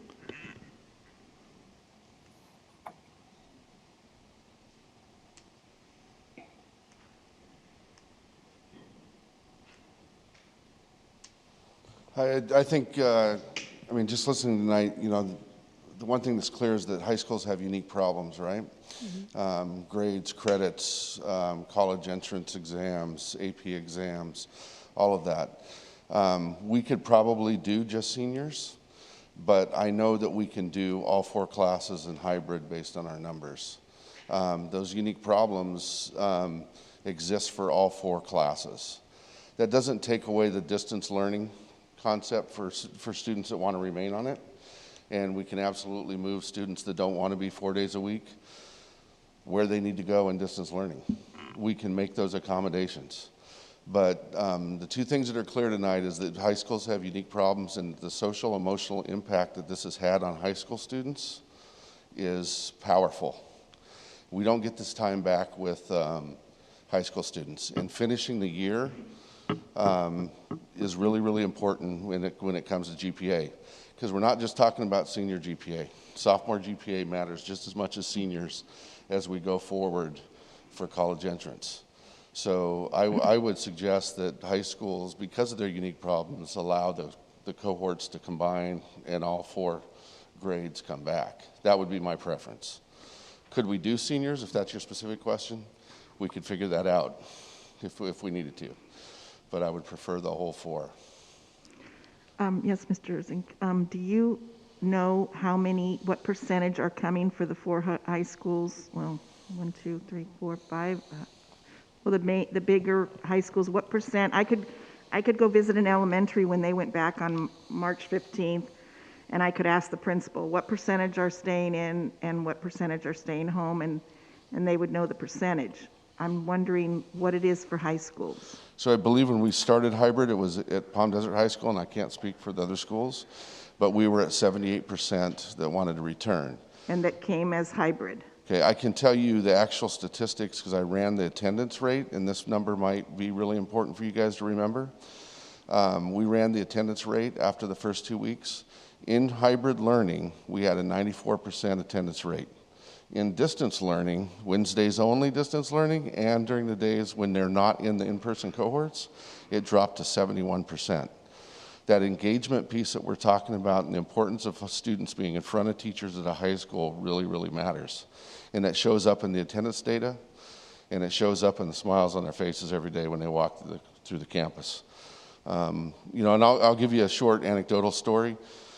I had a teacher who was ambivalent about coming back originally because of all the anxiety that the discussion caused, came into my office yesterday, or Friday, I guess, and said, look, I have 2 classes. My 5th period's been in math, 1. My 5th period has been awesome all year. In distance learning, they seem to survive it. My 4th period has been atrocious during distance learning. He said about 80% of those students were back, and they're all doing really, really well now because they are in person. So this has been a unique issue. Some kids thrive. The one group that we have not given choice to throughout this whole pandemic is the students that need to be back and want to be back. Those students have never had a choice. The students that don't want to come back still have a choice. They can remain on distance. I 100% agree that we can do this safely. If you look at what we've done with athletics, with the support of ed services and student services and the protocols we put in place, we've had no issues. We've had no issues in our opening in the current cohorts. Mr. Bailey walked my campus with me. One of the things that he pointed out to me that's really strange, and I agree with him, is that you'll walk into classes that only have 4 students. My weightlifting class only has 1 in cohort A. Combining these is not a problem. We can physically do it, and we can safely do it. If you have the high numbers that are coming back, I find it hard to believe that you can actually fit the distancing. I asked for actual data to see that how many were coming back and how many desks could actually fit. And I just got that the principals measured, and fine. Everybody works. There's no problem at all. But without the actual data and me getting feedback from teachers and hearing that there's no way this and that will fit in my room, and I'm talking across the grade levels, and you have different grade level of teachers that have different opinions. Yes, I think high school is very unique. I know by having a 15-year-old myself that the social aspect of it is just key to their thing. There's only 20 days left, and I'm just wondering if I just find it hard to believe that they can all fit if there's that much attendance and doing this 3 feet that is required. So right now we have half of that at 6 feet. We never removed the desks for the other students. Those desks are all remain in the classroom. We haven't removed any furniture. If we take those 6 feet, they would move to 3 feet. All they did is put X's on with tape on the desk so that they were 6 feet apart. So you can't sit in an X desk in the classroom. Some of those would have to be rearranged, but we can get them in. The furniture allows them. We have classes in a normal year that have 45, 46, but if you subtract the students that are on distance, it works. Well, that's what, as an elementary teacher, I used to hear, oh my God, you don't want to know what's in middle school and high school. We have kids that sit on the floor. We have 45 kids in the room. And then I'm trying to think, how are you going to fit the distancing, because if you put desks together, of course you can fit more, but with this distancing requirement, I don't have any data to see that that could happen. Our biggest class size, and then I'll let Rudy talk, is 22 if we combined those cohorts. Your largest one is 22 in Palm Desert High School. And we have no data about any other high schools to see if it was across the board things. So Mr. Aquino actually provided that information, and I actually went into my smallest classroom and did the distancing of the desk at 3 feet, and I can still fit 28 students in that class. And I don't have cohorts. If I combine A and B, I do not have cohorts over 20. So it is highly possible. We have looked at this many different ways, and Mr. Aquino's been instrumental in making certain that we can do what we say we can do, and I would invite any of you to our sites to see that we can actually fit the students in the class, but we can. What is the average dimension of your rooms in high school? So the high schools are all different. Palm Desert and Shadow, they have a similar setup. It's the same architect that they use. Indio is a brand new facility. La Quinta has the oldest facility, so to answer your question directly, we have different sizes of classrooms. And so, as I said, we went into our smallest to see what's the maximum number that we could fit if we combine the cohorts, and it exceeds what any one cohort would be.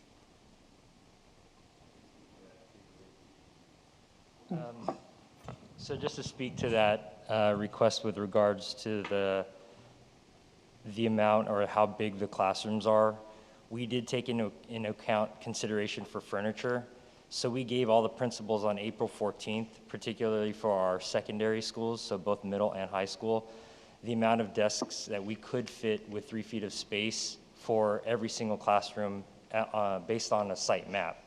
Now, that will all depend based on the size of the classroom, because on average, I think it's about 965 square feet, but every classroom is different. Some of the schools are older, as an example at the elementary schools, and some of the high school classrooms obviously bigger. So each different basically classroom on the building or the wings will vary in sizes. So we provided those as an example. I just pulled up Dr. Wilson's school, and he has 4 classrooms that could fit 30, 27 that could fit 23, 14 that could fit 29, and 8 that could fit 33. Now, what I mentioned in my email to the principals is we are not going in there, we're looking at a site map. So that spacing will basically depend on furniture in the classroom or how effective they are at ultimately spacing how they're placing their desks. So what I've mentioned also in the email to the principals is this is just a recommendation based on the numbers, what we see on a site map. These numbers can fluctuate, give or take, based on how efficient you are with placing desks in the classroom. Because also another thing to consider is the desks can vary from school to school. So there's a lot of factors that are built into that, but the schools, the secondary schools were all provided with site maps on the 14th of April to make those determinations individually. If I could just equally add, looking at the numbers of the students on hybrid versus distance learning, because Shadow Hills and Indio High School obviously are not here to answer your question in person this evening. Both of those campuses have fewer students returning in hybrid learning than Palm Desert and La Quinta. And I would like to add one thing. I had a leadership meeting after Mr. Bailey sent his letter out last Friday. My leadership is about 18 teachers that are on that leadership team. I asked them 2 questions. One, have you got any complaints about hybrid? Could we do this? Every single one within their department, we've got no complaints, and the teachers are ready to go. That is the information that I need. When we've had no incidents of behavior issues related to COVID, none of the anxiety of the things that we thought at the beginning of this has happened. Our teachers are ready to go, and I think after they got on campus, it was like, yes, we can do this. And that was consensus of those. Well, the other concern was, we can't do high schools full-time because they eat all together. We have no place to put them. So they've been leaving at 12 12:30. Yeah, we're not Would this talking- new motion change that, or they would still leave before lunch and, Yeah, the schedule would remain exactly the same it is now, only the students would be there 4 days a week in one cohort instead of two. All of the other safety procedures and precautions that we have in place will remain. and you're not having issues with any mask compliance? Or Can I get a Yeah. clarification? First from Mr. Zhang, then I'll follow up with Dr. Wilson.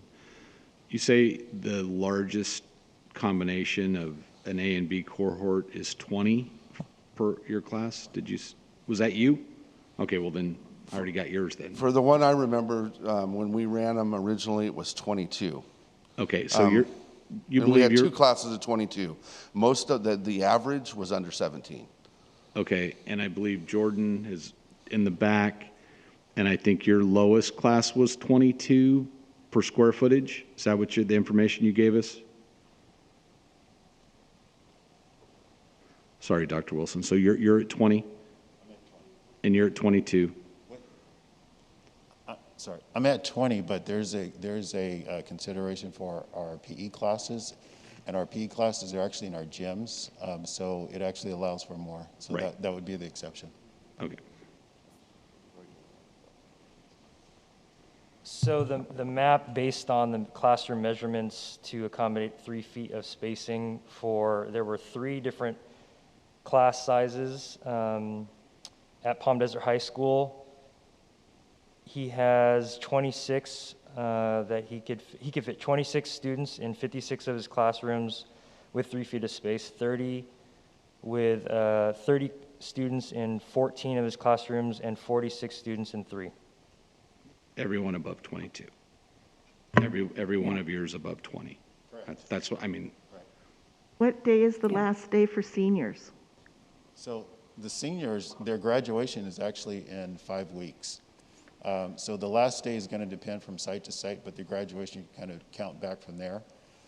We usually will end their senior year about 4 to 5 days prior to graduation, because we have to determine whether or not certain students are on track to graduate, or if they're going to graduate with enough credits. So does our school year end on June 4th this year? And is that a Friday? So the last day for seniors might be the Friday before? Or no, their graduations are much later on the 10th or 11th? They all have different graduation dates, and so those days vary. So they sometimes go all the way to the 4th, or they get out earlier? Earlier than that. Get out earlier? Yeah. I'd like to add one other thing. Our biggest logistical problem is it's much easier logistically to end the year if we're in one cohort.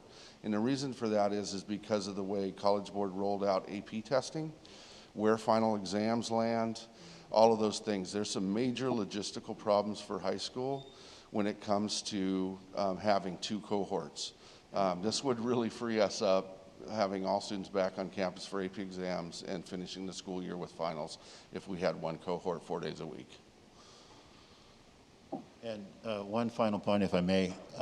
One of the concerns that came about tonight is what happens with those families that don't want their kids to come back to 4 days. The nice thing about moving to 4, it becomes an option. So if I don't want my child to come back 4 days and I want to stay 2 days, they can stay 2 days and there are no consequences. If I want my child to stay 100% distance learning, that can happen too. And in the case of a student who's, let's say, cohort A, if they get sick, if they can't come to school, they can still Zoom. So there is no loss of learning for them for that particular day. Just to clarify as well what Dr. Wilson is saying, just to remind the board, middle school and high school are different than elementary school in the way that it's set up, because they are simultaneously streaming at the same time, which allows for what he described. Any more questions, Ms. Pierce? No. Ms. Conover?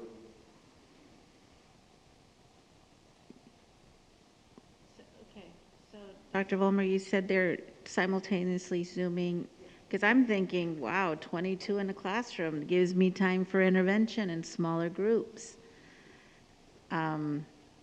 If I only have half of those. Can I handle that? They shouldn't be done with intervention. Intervention should go up to the last day. So we do have other interventions built in, and Jordan, excuse me for messing up the name of the funding, but we did get COVID funding that we're providing lots of after-school tutoring for those interventions we need to. Dr. Wilson and I both have an office hours system that we house a lot of interventions in. Right now that's housed in the Wednesday distance learning, but it gives individual instruction there. So all of those things are already in place, Ms. Conover. With a 90-minute block schedule, it does provide more time for individual instruction or small group that's allowable in the current schedule we have. So I believe we can meet all those needs as well with a 4-day schedule. Do students have I noticed in one parent's letter, do they have the option, I noticed you said after-school tutoring, do they have an option to be on site doing after-school tutoring as well? Yes, ma'am. At most of the high schools, you think that's going on?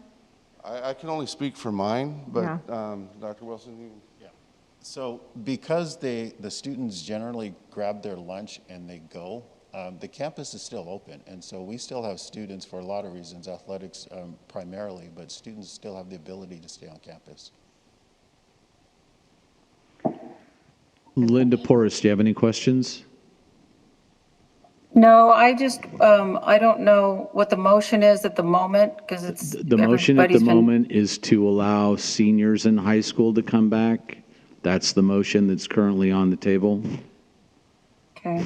I just was wondering, so that's the motion, because I would like to change the motion, or I don't know if we can do that, but. Here's potentially what we can do, and that is we can vote on this motion. And then if you would like to Okay. make a motion to bring back 9, 10, and 11, that still falls under this category, and then we can discuss that. But right now, Okay. it's seniors Right now, coming we're back. just seniors, okay. Any All more right. discussion No, on I don't senior? have, I don't have anything else. So all those in favor of allowing seniors back full-time, say aye. Full-time, Aye. you mean Oh, not, wait, 4 days a week? Yes, four Mhm. days a Okay. week. I apologize. sorry. That is correct. So all those in favor of allowing seniors to come back 4 days a week, say aye. Aye. Aye. Aye. All those opposed? Okay, the seniors that motion passes in that form, that limited form. Is there a motion to bring back 9, 10, and 11, or 11, or whatever we want to chop it up into? I'd like to make a motion to bring back 9, 10, and 11. Okay, that would be Linda Porras. Is there a second for that?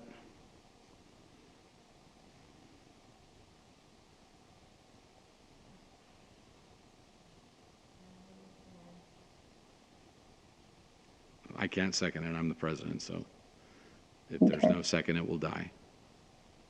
All right. Okay, so that motion dies for a lack of a second. So moving on to 20. Mm.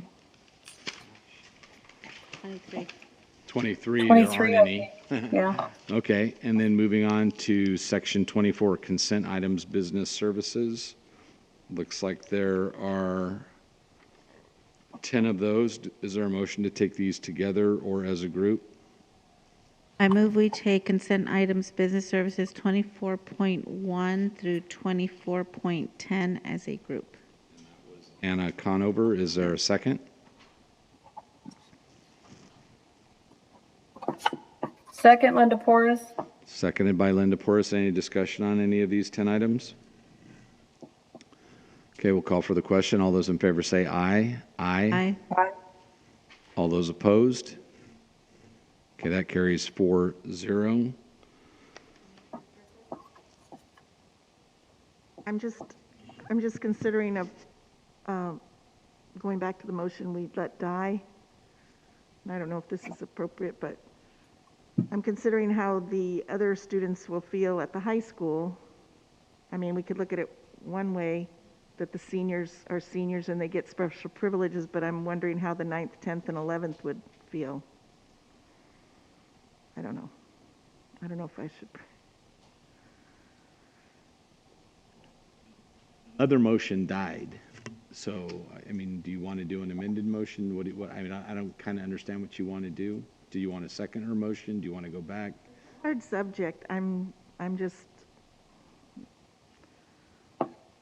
torn. I don't know.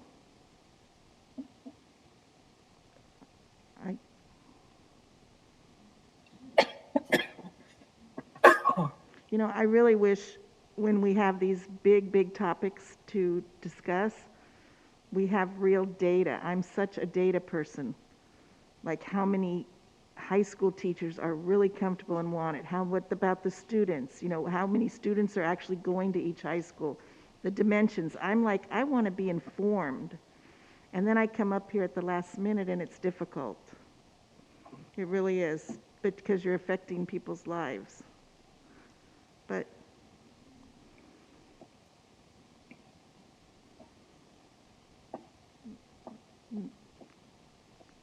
Make a motion, or we can move on.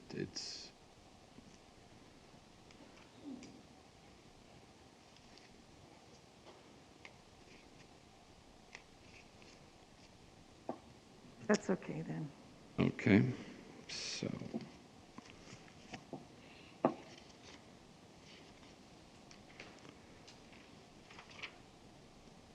We voted on 24, correct? So now we're on Yes. section 25, consent items, ed services, 25.1 to 25.6. Is there a motion to approve these items? So moved, Linda Porras. Okay. Okay, Linda Porras moves 25.1 to 25.6. Is there a second? Second, Anna Conover. Seconded by Anna Conover. Any discussion on those? Okay, we'll call for the question. All those in favor say aye. Aye. Aye. All those opposed? Okay, that carries 4-0. Consent items, student support services, we have 27.1 to 27.7. Is there a motion to approve these items? I move we approve 27, or we take 27.1 to 27 point, was that 7? As a group. By Anna Conover. Is there a second? Second, Linda Porras. Seconded by Linda Porras. Any discussion on any of these items? Okay, hearing none, call for the question. All those in favor say aye. Aye. Aye. All those opposed? Okay, that carries 4-0. Consent items, superintendent, none.